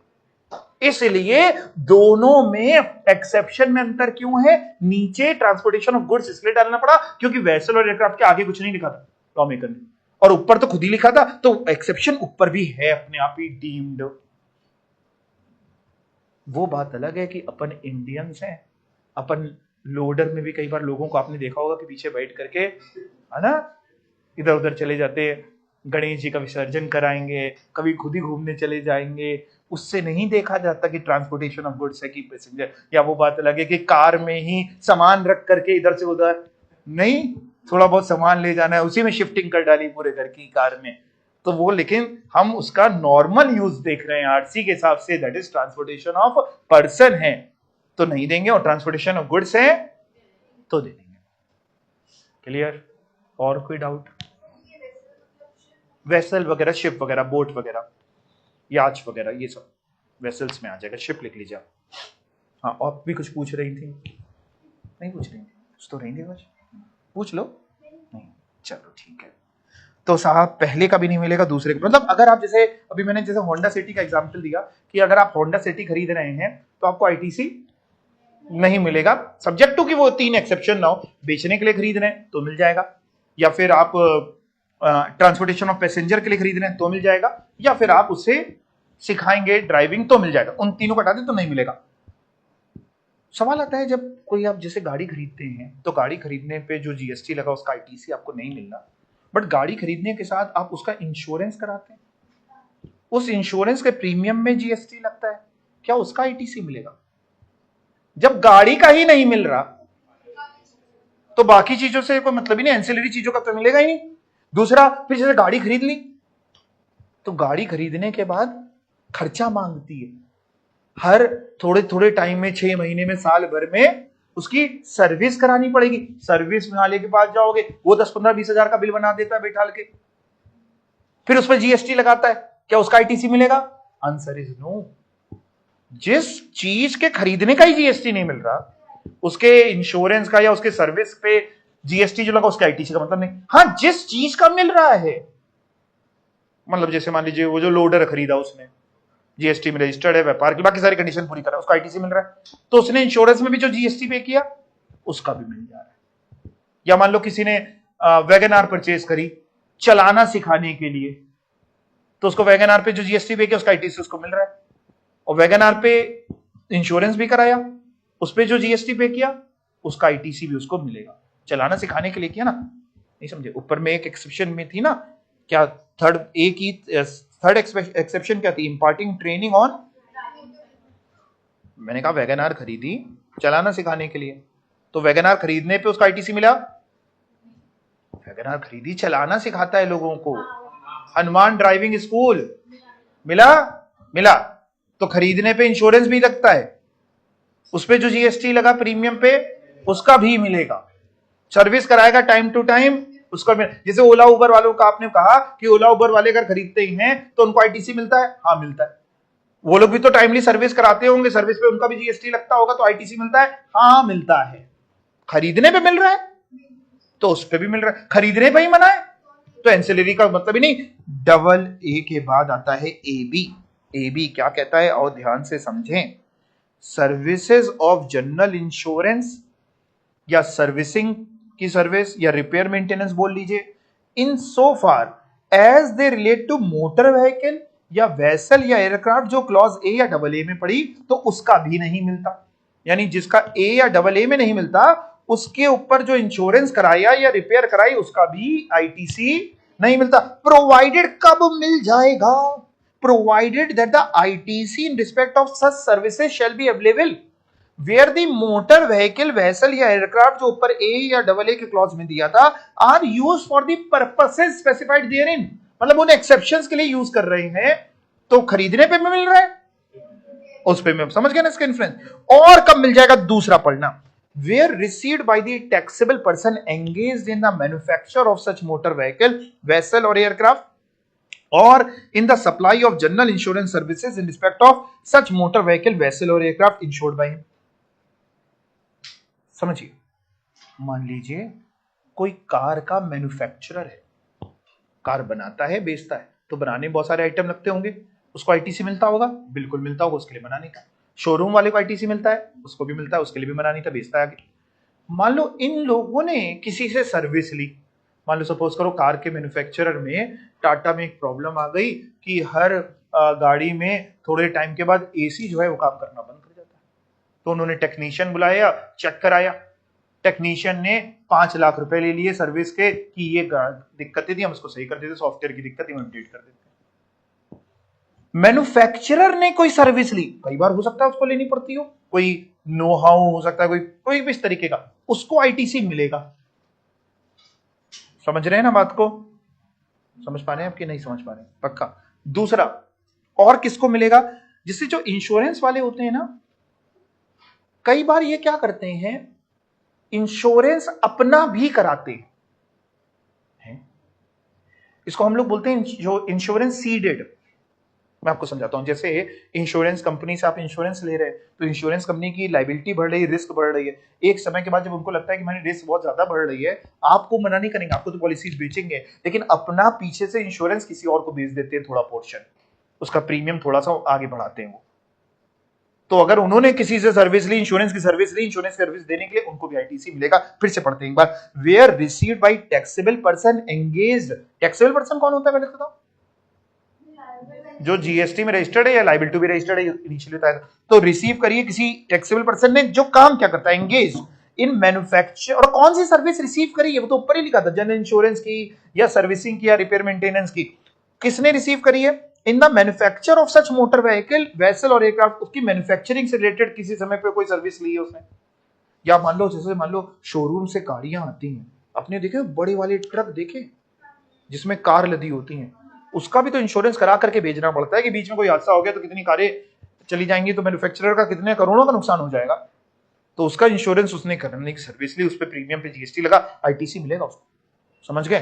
तो in the manufacture of such motor vehicle vessel aircraft और in supply of general insurance service, उस जनरल इंश्योरेंस की सर्विस दे रहा है, उसने सर्विस देने के लिए पीछे से कोई सर्विस ली है उसने, तो भी उसको आईटीसी मिलेगा। बाकी पहले पॉइंट में तो आप समझिए, लिखा था कि जिन चीजों के लिए ऊपर मिल रहा था उनका तो आपको मिलना ही है। अब कोई डाउट इतने में हो तो बताओ, मतलब ब्लॉक क्रेडिट खत्म नहीं हुआ है, लेकिन इतने में कोई डाउट हो तो बताओ। मैन्युफैक्चरर वाले में ये लिखा है सिर्फ कि अगर manufacturer of motor vehicle vessel या एयरक्राफ्ट में किसी भी तरीके की जनरल इंश्योरेंस की सर्विस ली या रिपेयर की सर्विस ली, तो उसने जीएसटी अगर पे किया तो उसको आईटीसी मिल जाएगा। बट मैन्युफैक्चरर ऑफ पेन नहीं बोल रहा हूं, मैन्युफैक्चरर मैं ये नहीं बोल रहा हूं, मान लो मैंने मेरी फैक्ट्री में मैन्युफैक्चरिंग करता हूं पेन की और मैंने होंडा सिटी परचेज करी, तो होंडा सिटी परचेज करने पे भी नहीं मिल रहा है, और होंडा सिटी की रिपेयर की सर्विस ली नहीं मिल रहा है, होंडा सिटी में इंश्योरेंस कराया है उसका जीएसटी का भी आईटीसी नहीं मिल रहा है। Manufacturing of such motor vehicle वाले की बात कर रहा है। क्लियर हो गया? और कोई डाउट? तो ये करेंगे, उसके बाद अब मैं आपको क्वेश्चंस भी दिखा दूंगा कि एग्जाम में किस तरीके के क्वेश्चंस मिलते हैं, आप उसको कर पाएंगे आराम से, कोई दिक्कत नहीं होगी। और किसमें आईटीसी नहीं मिलता? The following supply of goods और सर्विसेज और बोथ, इन पे भी आईटीसी नहीं मिलता। किस पे? पढ़ के देखते हैं। Food and beverages, outdoor catering, beauty treatment, health services, cosmetic and plastic surgery. यहां तक समझ में आ गया किनका किनका नहीं मिलता? मतलब मान लीजिए सपोज करिए, मान लीजिए मेरी क्लाइंट से मीटिंग थी और हमें उस क्लाइंट से कॉन्ट्रैक्ट मिलने वाला था, कोई ऑर्डर मिलने वाला था, मान लो 2 करोड़ का। उसने कहा कि सर अगर आप हमको पिज्जा खिलाएंगे तभी हम ऑर्डर आपको देंगे। तो हमने डोमिनोज का पिज्जा मंगवाया और क्लाइंट को खिलाया। हमने बिल्कुल नहीं खाया, पर्सनल यूज में नहीं लाया, नहीं खाते, तुम ही खाओ। उसको खिला दिया, कोल्ड ड्रिंक पिला, सब खिला दिया। बिल आया, बिल में जीएसटी भी तो लग के आता है डोमिनोज वाले दिन। यह है तो बिजनेस यूज का, जीएसटी में रजिस्टर्ड हूं, लॉ मेकर का नहीं सर आईटीसी नहीं देंगे। फूड एंड बेवरेजेस का आईटीसी नहीं देते, चाहे आप कितनी कहानी बना ले, चाहे ऑफिस के लिए हो, चाहे खुद खाया हो या ना खाया हो, आईटीसी। हमने स्टाफ को खिला दिया, स्टाफ भूख के मारे काम नहीं कर रहा था, भूख लग रही, हमने पहले खाना खाओ फिर काम करो, आईटीसी तुम लोग को खिला दिया, मिलता ही नहीं आईटीसी। फूड एंड बेवरेजेस में आईटीसी। अच्छा, आउटडोर कैटरिंग, आउटडोर कैटरिंग भी समझ गए ना, हाँ, उसका भी नहीं मिलता। ब्यूटी ट्रीटमेंट, मान लो मैं रोज आपको पढ़ाने के लिए जब आता हूं उससे पहले फेशियल करा के आता हूं कि मैं सुंदर दिखूंगा तो बहुत सारे एडमिशन और आएंगे, तो मैं व्यापार के लिए कराता हूं, लेकिन हमको आईटीसी सरकार नहीं देती। हेल्थ सर्विसेज नहीं, कॉस्मेटिक प्लास्टिक सर्जरी नहीं। अच्छा, ऊपर ए और डबल ए पढ़ा आपने, ए और डबल ए जो ऊपर पढ़ के आए थे पिछले पेज में, उसमें आपने पढ़ा कि कार वगैरह या ये सब खरीदते हैं तो नहीं मिलता। जैसे आपको मैंने एग्जांपल दे रहा हूं बार बार कि डायरेक्टर के लिए कार परचेज कर लें तो नहीं मिलता।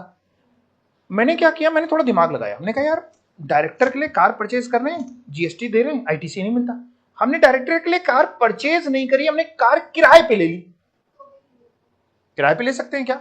ओला उबर से किराए पे ले सकते हैं या किसी और से भी किराए पे, तो किराया देंगे और जीएसटी देंगे, उसका भी नहीं मिलता। मतलब ए और डबल ए में जो लिखा था अगर वो खरीद रहे हैं तो भी नहीं मिलता, किराए पे ले रहे हैं तो भी नहीं मिलता।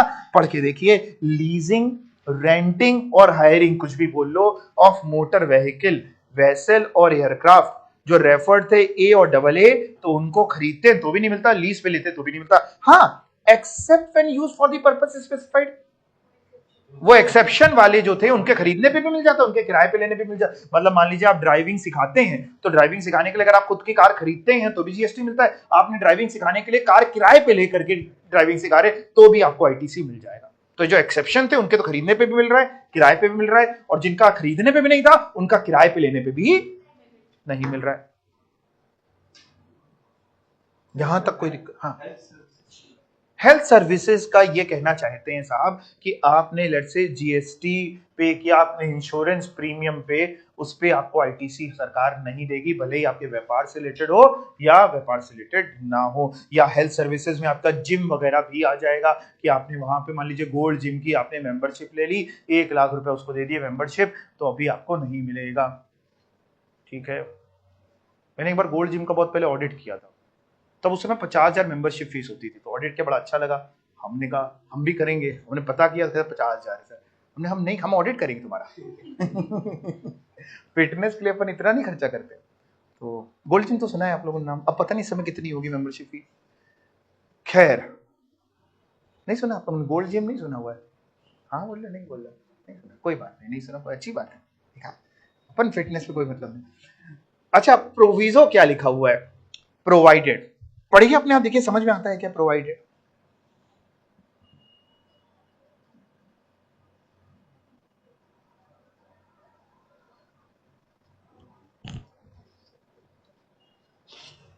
Provided that the ITC in respect of such goods or services or both shall be available where inward supply of such goods or services or both is used by a registered person for making outward taxable supply of the same category of goods or service or both as an element of taxable composite or mixed supply।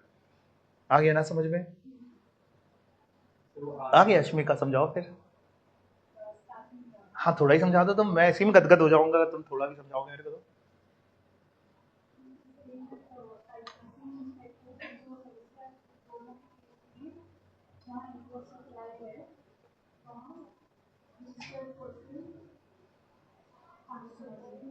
अच्छा, और कोई समझाना चाहता है?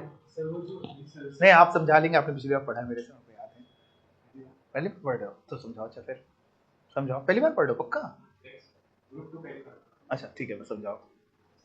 Invert किया है, हाँ, tax payer person है, तो आगे सप्लाई कर रहा है सेम चीज को, तो उस पे वो दे सकता है। गजब, पक्का तुम पहली बार पढ़ रहे हो? हाँ, सही समझाया तुमने। हमें ध्यान आ रहा है कि तुमने शायद कुछ पढ़े थे। अच्छा ठीक हो सकता है, चलो बहुत बढ़िया। नहीं, सही समझाया आपने, सही समझाया। और कोई समझाना चाहता है? नहीं है, सेम ही समझाएंगे वो। अच्छा सेम ही रिपीट कर दो, उसने बोला क्या है वही बोल दो।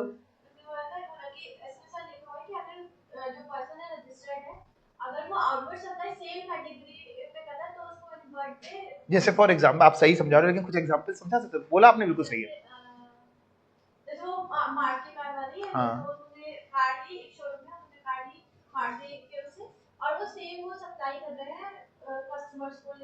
ठीक ठीक, मैं आपको और अच्छा एग्जाम्पल समझाता हूँ। जैसे कई बार क्या होता है, आप कोई सर्विसेज प्रोवाइड कर रहे हो, लेट्स से आप आउटडोर कैटरिंग प्रोवाइड करते हो। मान लो सपोज कर, ऐसे समझते हैं आपकी शादी है और आपने अपनी शादी में बड़े सपने बना के रखे हैं कि ऐसे करेंगे वैसे करेंगे, कैटरर ये होगा, है ना, बिल्कुल टॉप मोस्ट कैटरर होना चाहिए। तो बहुत से लोग आजकल बहुत लेविश शादी करते हैं, पैसे वाले लोग। तो मान दीजिए आपने कोई एक कैटरर चुना, आपने कहा कि भैया हम खाना होगा हमारे यहाँ तो सेवक हलवाई का होगा। सेवक कैटरर है कानपुर में, ठीक है, नामी गिरामी कैटरर है, आपने सोचा कि सेवक कैटरर का खाना होगा। अब आमतौर पे क्या होता है कि जो सालक वालक का समय होता है ना, उस समय पे बहुत जगह पे शादियां लगी होती हैं और बहुत सारे ऑर्डर्स आए हुए होते हैं। अब सेवक कैटरर की भी तो एक लिमिट होगी कि वो एक समय पे इतना स्टाफ या उतने शेफ्स होंगे जो 2 साइड 3 साइड या 5 साइड, 5 शादियां मतलब साइड मतलब, तो उतनी संभाल पाएगा। अब लेट से ऑलरेडी ऑक्यूपाइड है, वो सारा स्टाफ ऑक्यूपाइड है, सब कुछ ऑक्यूपाइड है और उतनी बुकिंग हो गई है और आपने उसको अप्रोच किया, तो भी वो आपको मना नहीं करेगा, क्योंकि हर इंसान देखिए लालची है ना। तो भी आपको मना नहीं करेगा, वो आपको बताएगा कि भैया हमारे यहाँ पे ना 2000 पर प्लेट चार्जेस हैं, प्लस ये है वो है, ऐसा सब आपको बताएगा और आपको अच्छा लगेगा तो आप बुक कर लेंगे। अब आपने बुकिंग तो करा ली, अब उसके पास तो उतना स्टाफ ही नहीं है, उसके पास तो वो लिमिट एग्जॉस्ट हो चुकी है, करे तो करे क्या? तो इनका पूरे टाई अप होते हैं। वो क्या करेगा, वो किसी और कैटरर से बात, आपके सामने नहीं, आप चली गए, आपका बढ़िया, आप जीवन के आखिरी पड़ाव तक आपको पता नहीं चलेगा कि क्या हुआ आपके साथ। तो वो किसी और कैटरर से बात करेगा। मान लो राम हलवाई थे, उससे बात करी कि ये कैटरिंग है, वहां पे संभालना है, तो जितने भी वेटर होंगे, जितने भी नैपकिन्स लगेंगे, टिश्यू पेपर लगेंगे, वो सब सेवक हलवाई के लगेंगे जिसको आपने चुना। आपकी उसकी शक्ल पे तो लिखा नहीं, सब कुछ वैसा होगा, स्टैंडर्ड वो अपना बता देता है। आप भी खुश, वो भी खुश। अब उसको क्या प्रॉफिट, आपसे लिए 2000, आगे इनका टाई अप होता है, 500 रुपए में काम हो गया, 1000 में काम हो गया। तो राम सेवक वाला राम कैटरर सेवक कैटरर को बिलिंग करेगा और सेवक कैटरर आपको बिलिंग करेगा, और आप खुश हैं, खाने वाला भी खुश है कि इससे हमको खाने को मिल रहा है।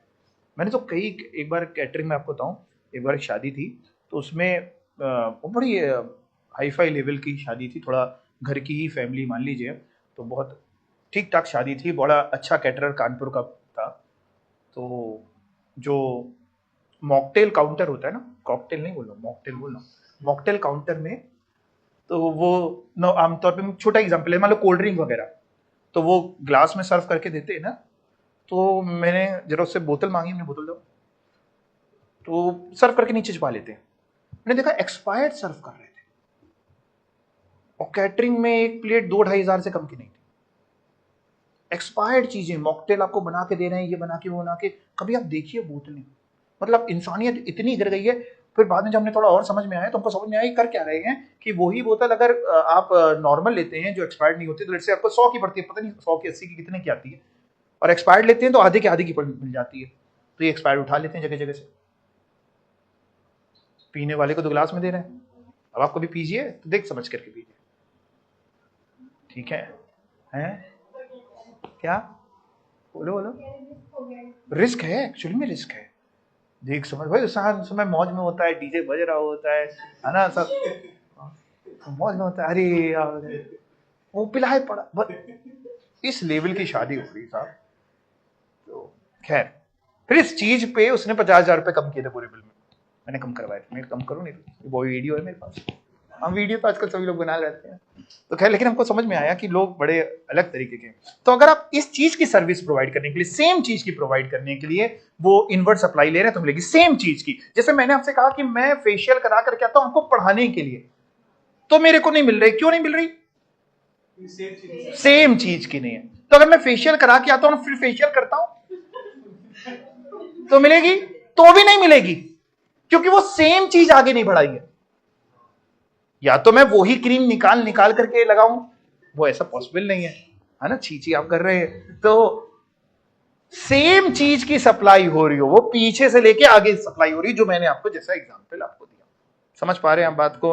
और भी बहुत सारी, जैसे शादी का एग्जांपल लिया, तो आप कार बुक करते हैं, है ना, बहुत सारी चीजें चाहिए होती हैं कि 5 कार चाहिए होंगी हायर पे। अब आप जिससे बुक कर रहे हैं, हो सकता है उसके पास उतनी नहीं अवेलेबल हो, या आपने कोई सी मांग ली कि भैया विदाई होगी तो BMW में होगी, खुद के पास वैगन आर है, होगी, होता है, कई बार दिखावे के लिए इंसान मरा जा रहा है, ठीक है ना। तो साहब हो सकता है सामने वाले के पास ना हो, लेकिन वो आपको अरेंज करवा देता है, वो मना नहीं करता। तो उसने कहीं से सर्विस ली आपको देने के लिए सर्विस, उसको आईटीसी मिलने वाला है। अब फिर से एक बार पढ़ते हैं, तो बहुत सा आप दोनों ने जो इंटरप्रिटेशन निकाला बिल्कुल सही निकाला था। Provided that ITC in respect of such goods और सर्विसेज और बोथ शैल बी अवेलेबल, मिलेगा कब? Where inward supply of such goods और सर्विसेज और both is used by registered person for making outward taxable supply of the same category of goods or service or both as a element may be of composite supply हो या mix supply हो, कोई भी हो, तो अगर बस same category है तो देने के लिए तैयार हैं। इसके अलावा हेल्थ सर्विस जैसे इन्होंने पूछा, तो उसमें मैंने आपको बताया हेल्थ इंश्योरेंस वगैरह, जिम का भी एग्जांपल दिया। उसके अलावा भी लॉ मेकर ने अलग से भी बता रखा है कि जिम या क्लब वगैरह की मेंबरशिप आप लेते हैं या फिटनेस सेंटर की, तो उसका भी आईटीसी आपको नहीं मिलता है, membership of club, health and fitness centre नहीं मिलेगा। और किसका नहीं मिलेगा? Travel benefits extended to employees on vacation such as leave और होम ट्रैवल कंसेशन। मतलब मान लो एम्प्लॉय को आप छुट्टी पे भेज रहे हो, एलटीसी वगैरह बहुत सी ऑर्गेनाइजेशन देती, लीव ट्रैवल कंसेशन, हाँ वो आपने इनकम टैक्स में भी मेरे से सैलरी में पढ़ा था। तो लेट्स से एम्प्लॉयर ने एम्प्लॉय की टिकट बुक करा दी, ट्रेन की, फ्लाइट की, किसी की भी, और उस पर जीएसटी भी लगा, एम्प्लॉय वेकेशंस पे जा रहा है, खर्चा आप बियर कर रहे हो, तो क्या आप उस जीएसटी का आईटीसी लोगे? नॉमी कर कहता है नहीं, ब्लॉक क्रेडिट है। तो अगर ट्रैवल बेनिफिट्स आप एम्प्लॉय को दे रहे हैं जो छुट्टियों पे जा रहा है, तो उसका आईटीसी नहीं मिलता। ऑफिशियल मीटिंग के लिए जा रहे हैं, मान लो आपका ऑफिस कानपुर में है, मीटिंग है दिल्ली में, आपने अपने एम्प्लॉय से कहा कि ये काम करो जरा, अमित एक काम करो, दिल्ली चले जाओ, उसने शताब्दी की टिकट बुक करी, जाने की सुबह की, शाम की आने की, जीएसटी लगा बिल में, उसका आईटीसी आपको मिल जाएगा, उसका मना नहीं है। उसका आईटीसी मिल जाएगा। किसका नहीं मिलेगा? Travel benefits extended to employees on vacation, may be वो लीव ट्रैवल कंसेशन हो सकता है, होम ट्रैवल कंसेशन, कुछ भी बोल लीजिए जो आप एम्प्लॉइज को दे रहे हैं छुट्टियों पे जाने के लिए, टिकट विकेट पे जो भी जीएसटी लगा उसका बिल, उसका मतलब आपको आईटीसी नहीं मिलता। Provided that ITC for point number 1 से लेके 3 जो भी आपने पढ़े, in respect of such goods or service or both shall be available where it is obligatory for an employer to provide the same to its employee under any law for the time being in force। हाँ, जैसे आपने पढ़ा for example अभी ऊपर वाले पहले point में पढ़ा फूड बेवरेजेस से लेकर के, जैसे रेंटिंग ऑफ मोटर व्हीकल पढ़ा, इस पे समझाते हैं। इस पे एग्जांपल मिलेगा कि अगर आप मोटर व्हीकल रेंट पे लेते हो तो भी आपको आईटीसी नहीं मिलेगा। जैसे मान लो आपने अपने एम्प्लॉइज के पिक एंड ड्रॉप के लिए एक कार खरीद ली, 5 सीटर कैपेसिटी की कार खरीद ली एम्प्लॉइज के पिक एंड ड्रॉप के लिए, क्या उसका आईटीसी आपको मिलेगा? Answer is no. आपने किराए पे ले ली, क्या उसका आईटीसी आपको मिलेगा? बहुत सी कंपनियां पिक एंड ड्रॉप फैसिलिटी देती हैं, आंसर इज नो, आईटीसी नहीं मिलेगा। लेकिन अगर किसी लॉ में ऑब्लिगेटरी है, मान लो सपोज करो आपके यहां शिफ्ट होती है रात की और उस स्टेट का लॉ इंडिया में कहता है लेट्स से कि अगर 10 बजे के बाद की शिफ्ट है किसी फीमेल एम्प्लॉय की तो आपको उसको कंपल्सरीली होम ड्रॉप फैसिलिटी देनी पड़ेगी फॉर सेफ्टी रीजंस, ये लिखा। तो लॉ की अगर रिक्वायरमेंट है और आपने सर्विस दी तो आपको आईटीसी मिल जाएगा। समझ गए ना? किसी लॉ में मैंडेटरी था इसलिए एम्प्लॉय को दिया तो आपको आईटीसी मिल जाएगा, प्रोवाइडेड कि आईटीसी ऊपर वाली जो तीनों चीजें आपने बहुत सारी चीजें पढ़ डाली, अगर किसी लॉ में मैंडेटरी है तो आईटीसी मिलेगा, नहीं तो नहीं मिलेगा। कुछ पूछना है तो आप लोग पूछ सकते हैं।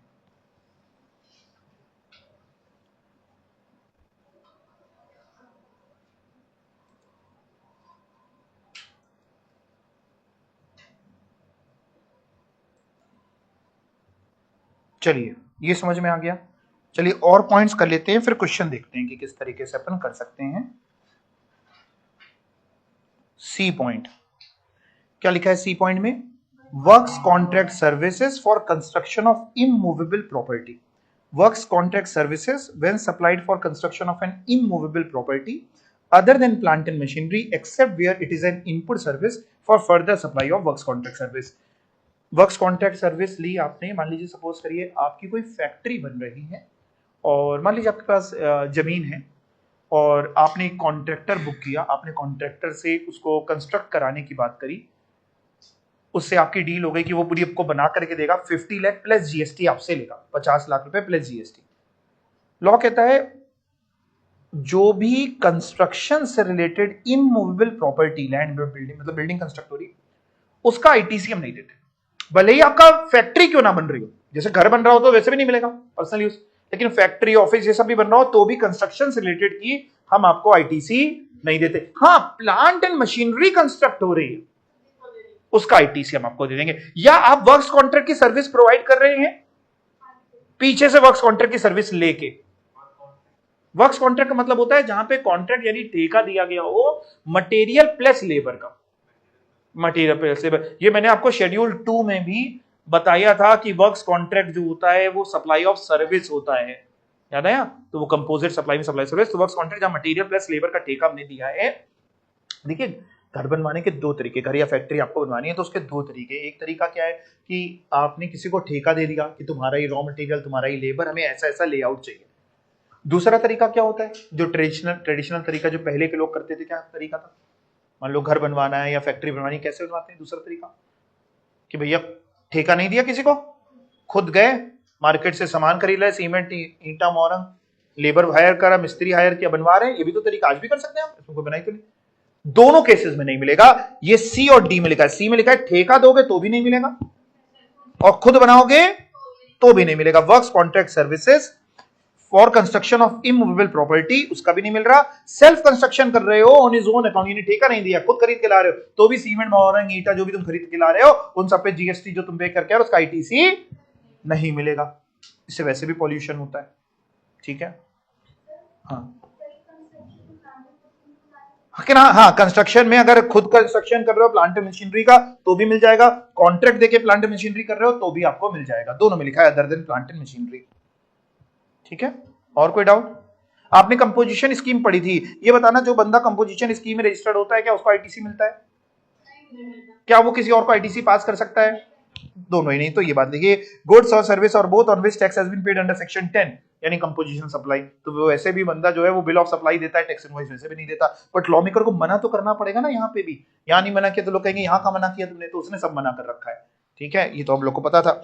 आपने एनआरटीपी मैंने आपको समझाया था एक बार, याद है आपको? नॉन रेसिडेंट टैक्सेबल पर्सन कौन होता है? जो इंडिया के बाहर से आता है, इंडिया में रजिस्टर्ड नहीं होता, लेकिन for the time being India में काम करना चाहता है, तो उसको टेम्परेरी रजिस्ट्रेशन लेना पड़ता है एनआरटीपी कैटेगरी में। एनआरटीपी को आईटीसी नहीं मिलता। गुड्स और सर्विस और बोथ रिसीव्ड बाय एनआरटीपी, उसको नहीं मिलता।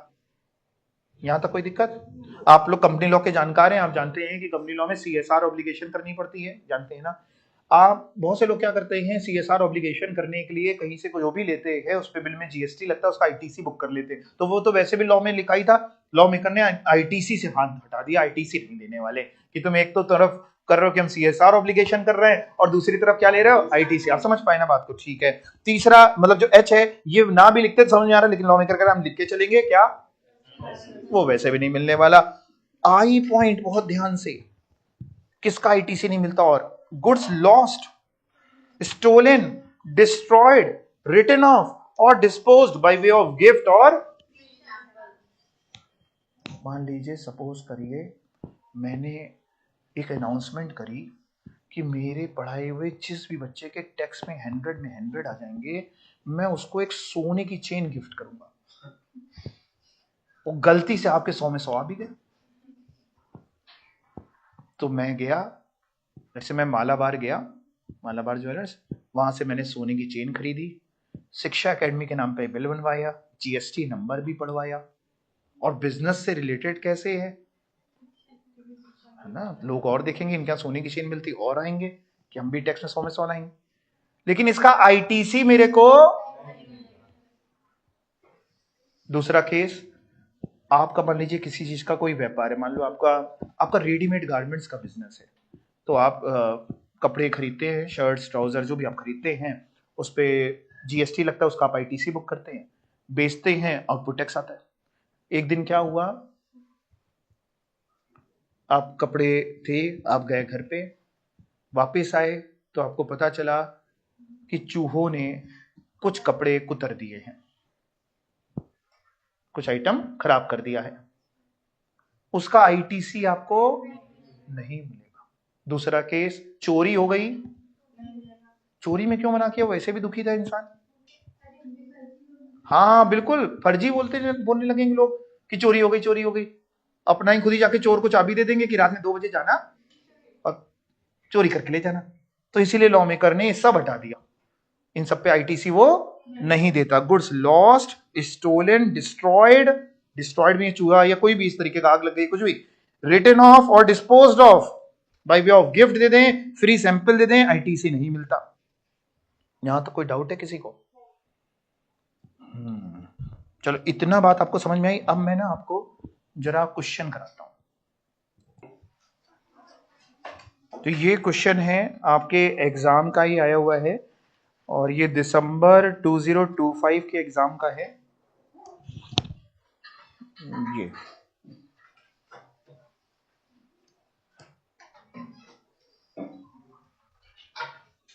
दिसंबर 2025 का 5 मार्क्स का क्वेश्चन है ये। जरा देखते हैं क्या है। मेसर्स डेल्टा मैन्युफैक्चरर्स लिमिटेड, दिख रहा है ना आप लोगों को?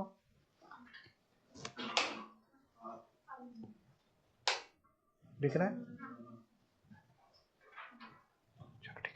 Messrs delta manufacturers limited, a registered company in Gujarat, is engaged in manufacturing of taxable goods। कह रहा है एक डेल्टा मैन्युफैक्चरर्स हैं, रजिस्टर्ड हैं जीएसटी में गुजरात में, और ये बनाते हैं कोई भी taxable goods. Following transactions took place during the month of July 2025। ये ट्रांजेक्शंस इन्होंने करे। पहले एक बार रिक्वायरमेंट पढ़ लेते हैं नीचे। You are required to compute eligible ITC for Messrs Delta Manufacturers Limited for the month of July 2025 by giving brief explanation for each item separately, कि अगर मिला है तो क्यों मिला है, या नहीं मिला है तो क्यों नहीं मिला है, उसका एक्सप्लेनेशन ना भी बोलता तो वैसे भी देना होता है एक्सप्लेनेशन। तो subject to the information given above, all other condition necessary जो होती हैं अवेलिंग आईटीसी, मान के चलिएगा, have been fulfilled unless specified मतलब अगर नहीं बताई तो आप मानिएगा कि हाँ वो कंडीशन पूरी हो गई है। चलिए एक एक करके पढ़ते हैं और आप बताइएगा आईटीसी मिलना चाहिए कि नहीं मिलना चाहिए। पहला, purchased raw material worth ₹10 lakh plus GST at the rate 18% from Messrs Alpha Traders, are registered supplier. Payment was made on 15th November 2025. आप लोग मेरी तरफ देख रहे हैं, मैं आपकी तरफ देख रहा हूं, भगवान हम दोनों की तरफ देख रहा है। सबको एक दूसरे से उम्मीदें हैं, हमें आपसे उम्मीदें हैं। भाई परचेज किया है, रॉ मटेरियल खरीदा है 10 लाख रुपए का, जीएसटी है 18%, यानी 1,80,000 का जीएसटी हो गया। और जिससे भी खरीदा अल्फा ट्रेडर्स, वो भी रजिस्टर्ड है, बेचने वाला भी। और हमने भुगतान जो पेमेंट किया है वो 15 नवंबर को किया है। आपको बस इतना करना है, ईटीसी मिलेगा कि नहीं मिलेगा। देखो एग्जाम में बताने के नंबर मिलते हैं, ऐसे चुप रहने के नंबर नहीं देता इंस्टीट्यूट कि चलो सीधा बच्चा इसको दे दे। हाँ ये आपके सामने ही लिखा है भैया, जो है फाइनेंशियल ईयर जो भी आपको निकालना है अपने सामने, क्वेश्चन तो यही है, हमने कुछ छुपाया नहीं, कुछ कम ज्यादा नहीं किया, आपके सामने है, ये देख लो कौन सा है। इतना स्लो खेलोगे गेम में तो मजा नहीं आएगा। T20 की तरह खेलो, तुम लोग तो टेस्ट मैच बना दिया है।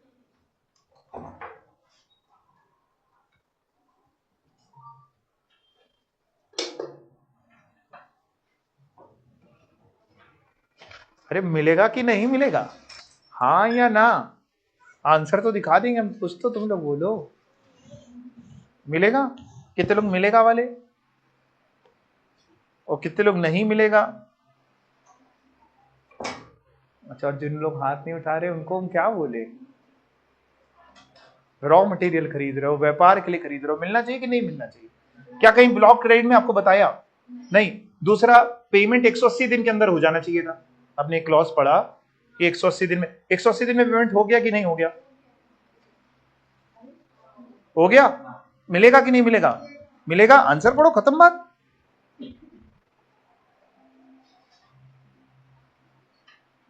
ये सी दिख रहा है, पहला पॉइंट। Raw material 10 lakh plus GST 18%, 1,80,000। ITC eligibility yes, use in business. However payment to supplier made within 180 days. However लिखने की जरूरत है मेरे इंस्टीट्यूट को। पेमेंट मेड टू सप्लायर कर दिया है 180 दिन। डेट ऑफ इनवॉइस एज्यूम करिए, कह रहे हैं 1 जुलाई, 15 नवंबर कर दिया, विद इन 180 डेज, कंडीशन पूरी हो गई। सो एलिजिबल आईटीसी इन अगस्त। ये गलत छपा है, इंस्टीट्यूट ने गाइडलाइन में गलत छपा है, जुलाई की बात हो रही थी, जुलाई। इवन नो, हाँ रिवर्सल की जरूरत नहीं है, एलिजिबल है। कितना एलिजिबल है? 1 लाख। ठीक है, बताना है, फिर ऐसे मुंह नहीं बंद करके बैठ जाना। Second point, purchased a passenger vehicle sedan खरीदी है for use by the director for official and personal purpose, 12 lakh में, और जीएसटी लगा 28%, सेस लगा 12। मिलेगा? नहीं मिलेगा। कहां मना है? ब्लॉक रेट का सेक्शन कौन सा है? 17 सबसेक्शन 5। आइए इसका आंसर आपको दिखाएं।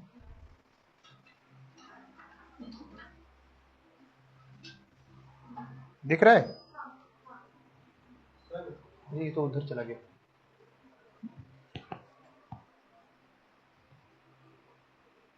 मैं पढ़ देता हूं, सुनो।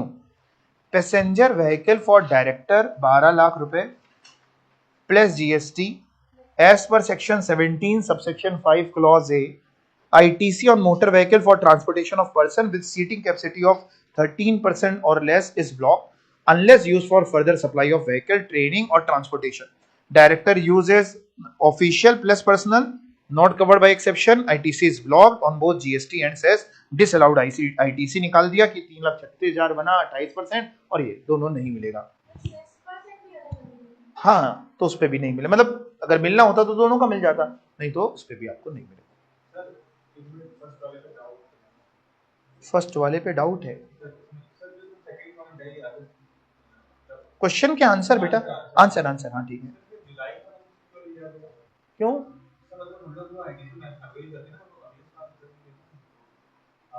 नहीं देखो भैया, ऐसा है ना, जुलाई में आपने जो भी चीजें खरीदी उसका आईटीसी आप बुक तो करोगे अगस्त में, बुक तो आप अगस्त में करोगे, लेकिन है तो वो जुलाई का ही ना। समझ गए? अगर बुकिंग से बोले तो भी ठीक है इनका, बट अपने मन से अगस्त लिखने का मैंने लगता कोई लॉजिक दिख रहा है। और यानी टैक्स पीरियड तो जुलाई है ना। और कौन सा केस, चलो थर्ड में पढ़ता हूं, आप सुनना, दिख रहा है? हाँ ठीक है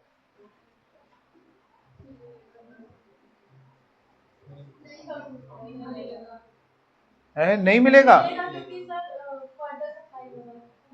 थर्ड वाला ही पढ़ लो ना, paid outdoor catering charges to a caterer for employee meals in the factory canteen. Factory की कैंटीन है, उसमें एम्प्लॉय को खाना खिला रहे हैं, उसलिए कैटरर बुक किया है, 50,000 plus GST 5% under composition scheme. वैसे भी नहीं मिलता, और कंपोजिशन और लिख दिया तो वैसे भी नहीं मिलेगा। आंसर इसका ये होगा।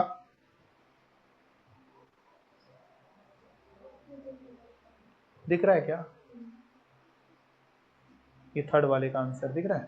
Outdoor catering for factory staff 50,000 plus GST as per section इतना, ITC on outdoor catering is blocked unless, या तो ऑब्लिगेटरी होता किसी लॉ में और प्रोवाइड किया होता रजिस्टर्ड पर्सन ने नॉर्मल स्कीम में।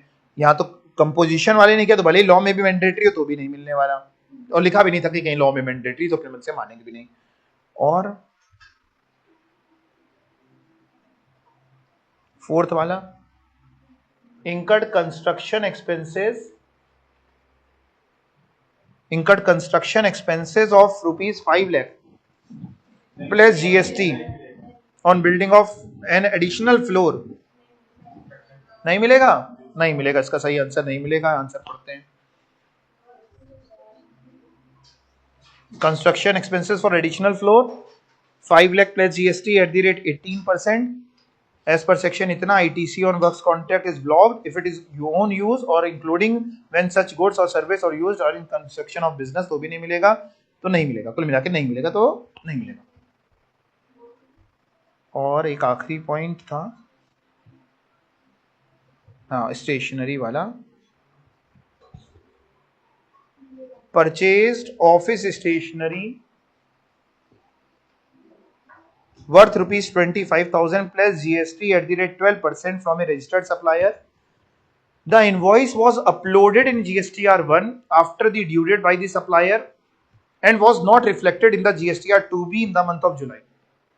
कह रहा आपने स्टेशनरी खरीदी, तो स्टेशनरी पे कहीं ब्लॉक तो है नहीं, और सप्लायर ने GSTR1 जब भरा तो वो ड्यू डेट के बाद भरा, 1 की ड्यू डेट निकल गई थी, और आपके जुलाई के 2B में नहीं दिखा रहा है, जुलाई का जो 2B है उसमें नहीं दिखा रहा, तो आपको मिलेगा, आपको नहीं मिलेगा। यानी ऐसा नहीं कि परमानेंटली नहीं मिलेगा, बट अभी तो नहीं मिलेगा, जब भी दिखाएगा तब मिलेगा, क्योंकि रूल 36 अब रूल 4 आपने पढ़ा था। एक बार देखते हैं जरा आंसर।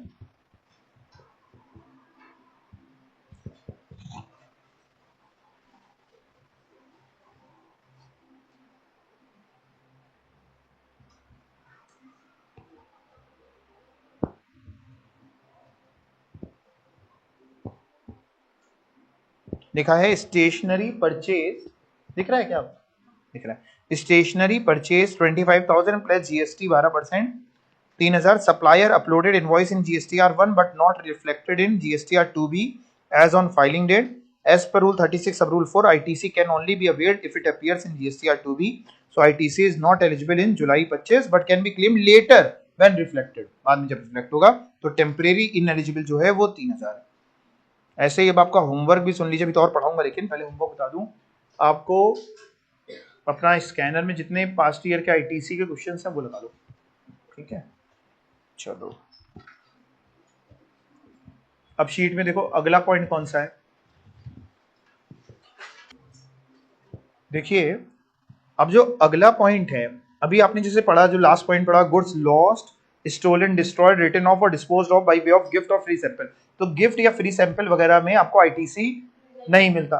लेकिन एक सवाल आया, और ये पॉइंट भी बाद में इन्होंने ऐड किया था, एक सवाल ये आया कि मान लो हमने किसी को गिफ्ट क्या होता है, एनीथिंग विदाउट कंसिडरेशन, हमने कोई चीज गिफ्ट में दी और वो गिफ्ट शेड्यूल 1 के हिसाब से, शेड्यूल 1 पढ़ा था, 4 पॉइंट पढ़े थे कि विदाउट कंसिडरेशन डीम्ड, वहां वो अट्रैक्ट हो गया और उसको डीम्ड सप्लाई मान लिया गया, supply of goods, let's say बहुत सारे पॉइंट थे। Second point, supply of goods और सर्विस, मैं सेकंड वन बहुत ज्यादा बोलता हूँ क्योंकि बहुत बार वो अट्रैक्ट होता है, उस पर क्वेश्चन बनते हैं। तो सप्लाई ऑफ गुड्स और सर्विस बिटवीन रिलेटेड पर्सन और डिस्टिंक्ट पर्सन। तो मान लो आपने विदाउट कंसीडरेशन मतलब ही गिफ्ट होता है, तो आपने कोई चीज सप्लाई करी, गुड्स या सर्विस दी अपने रिलेटेड पर्सन को in the course of furtherance of business, तो साहब वो डीम्ड सप्लाई हो गया। अब लॉ में कहने का अगर डीम्ड सप्लाई है तो आईटीसी दे देंगे, और डीम्ड सप्लाई नहीं है और तुमने गिफ्ट किया है तो आईटीसी नहीं दे। मतलब अगर तुमने फ्री सैंपल या गिफ्ट दिया और शेड्यूल 1 अट्रैक्ट हो गया है, आईटीसी ले लो, क्योंकि हमारा तो डीम्ड सप्लाई बन गया, हम तो आउटपुट टैक्स मिल ही जाएगा। और अगर डीम्ड सप्लाई नहीं है तो आईटीसी। जैसे मैंने आपको जो एग्जांपल दिया कि आपने 100 में 100 लेकर के आए, हमने आपको एक सोने की चेन दी, क्या ये शेड्यूल 1 के डीम्ड सप्लाई में आता है? Answer is no. क्यों नहीं आता डीम्ड सप्लाई में? रिलेटेड पर्सन का है मोरा, हमने विदाउट कंसीडरेशन आपको दिया, रिलेटेड पर्सन है नहीं, डिस्टिंक्ट पर्सन है नहीं, और किसी पॉइंट में आ नहीं रहा है, तो डीम्ड सप्लाई है नहीं। और जब डीम्ड सप्लाई नहीं है तो मेरे को खरीदने, जब मेरे को आउटपुट पे टैक्स नहीं देना, तो खरीदने पे भी जो जीएसटी मैंने दिया उसका आईटीसी नहीं मिलेगा। क्लियर हो गया? समझ गए? पढ़ के देखिएगा। However where the activity of distribution of gifts और free samples fall within the scope of supply or on account of provisions contained in Schedule 1, the supplier would be eligible to avail ITC. Example, samples and free gift. If considered supply as per Schedule 1, तेरा अगर उसको supply माना जा रहा है तो ITC will be available. If not considered as per supply Schedule 1, तो ITC would not be. अच्छा, आपको मैंने एक कॉन्सेप्ट आया था कंपोजिट और मिक्स सप्लाई का, जिसमें मैंने आपको कॉन्सेप्ट दिया था कि जैसे आपने सर्फ खरीदा, उसके साथ बकेट फ्री, तो आपको बताया भी था मैंने कि फ्री कुछ होता नहीं, उसमें इंक्लूडेड होता है। तो आपको उसने पैसे कहीं ना कहीं दोनों के लिए, और आप उसमें देख रहे थे कि भैया वो मिक्स सप्लाई है, तो जो हायर होगा वो जीएसटी रेट लगाएंगे। अब सवाल आता है कि मान लो कोई सामान हमने खरीदा, उसके साथ दूसरा सामान फ्री, तो क्या आईटीसी उसका मिलने वाला है कि नहीं? बिल्कुल मिलने वाला है, यानी बाई 1 गेट 1 फ्री। मैंने एक शॉप में देखा बाई 1 गेट 1 फ्री था, मैं उसमें गया, हमने कहा एक काम करो, फ्री वाला आइटम उनको दे दो, है ना? ये मुफ्त वाला, क्या मुफ्त वाला ऐसे ही दे देगा? उसके लिए आपको खरीदना पड़ेगा ना। आप समझ रहे हैं बात को? पढ़ के देखिए, buy 1 get 1 free, ITC will be available because it will be either composite supply होगी या फिर मिक्स सप्लाई होगी। और आखिरी पॉइंट पढ़ के देखते हैं, फिर एक क्वेश्चन में और आएंगे। Any taxes paid in according with the provision of ये सेक्शन नहीं याद करने, यानी recovery section in case of fraud वगैरह। मान लो किसी के यहाँ जीएसटी डिपार्टमेंट ने कोई सर्च करी, कोई सर्वे किया, कोई रेड करी, और कुछ केस निकल करके आया कि इसने इतनी जीएसटी की चोरी करी है, और डिपार्टमेंट ने कहा इतना जीएसटी जमा करिए। आपने उतना जीएसटी जमा करने की बात करी, आपने कहा आपने खरीदा भी तो था, तो हमने जब चोरी करी तो हमने आईटीसी भी नहीं ले रखा था, तो अब आईटीसी भी दो, तो ऐसा नहीं होता। ठीक है, अब कुछ इलस्ट्रेशंस करते हैं, 2 इलस्ट्रेशन मैंने लिए हुए हैं, जरा इसमें देखते हैं क्या क्या। Mister B procured stock, purchase किया stock worth ₹50 lakh inclusive of GST, but these goods were lost due to डकैती। डकैती पड़ गई। डकैती और चोरी में अंतर समझते हो क्या? अच्छा, तुम लोगों ने पढ़ा हुआ है क्या मैं उनसे? अच्छा, फिर ठीक है। However he now wants to avail ITC as he has anyways paid the entire invoice amount. वो कह रहा है हमने तो पूरा पैसा दिया, डकैती हो गई तो क्या करें? क्या आईटीसी मिलेगा? नहीं मिलेगा। ITC can only be availed with the goods और service of availed consumer to make outward taxable supply और if they are required during the course of business of furtherance of business. In this case goods were lost and hence no ITC can be availed. दूसरा question का answer आप लोग छुपा लीजिएगा। ABC Limited is engaged in the manufacture of electrical appliances and following details are available. Advice करिएगा ITC किस पे मिलेगा? 3 चीजें हैं। पहले electrical transformers utilize in manufacturing process, जिस पे जीएसटी पे हुआ है 2.5 लाख का आईटीसी मिलेगा। दूसरा truck use for transporting material मिलेगा। तीसरा केक एंड पेस्ट्री, लेकिन for consumption with in the factory तब भी नहीं मिलेगा। फूड एंड बेवरेजेस का मना था। आंसर पढ़ते हैं। आईटीसी ऑन इलेक्ट्रिकल ट्रांसफार्मर मिल जाएगा, आईटीसी ऑन ट्रक मिल जाएगा, आईटीसी नहीं मिलेगा। ठीक है, यहां तक समझ में आया? आज के लिए अपन इतना ही करेंगे। होमवर्क ये है, हम कितनी गहरी सांस ली, चैन की सांस ली कि अब अपन जाएंगे आराम से, है ना? अब मौज ही मौज है आज के दिन, तो जाइए मौज करिए और पास्ट ईयर के आईटीसी के क्वेश्चन उतने करके आइए, फिर इसके आगे अगले टर्म पे चलेंगे। Thank you so much.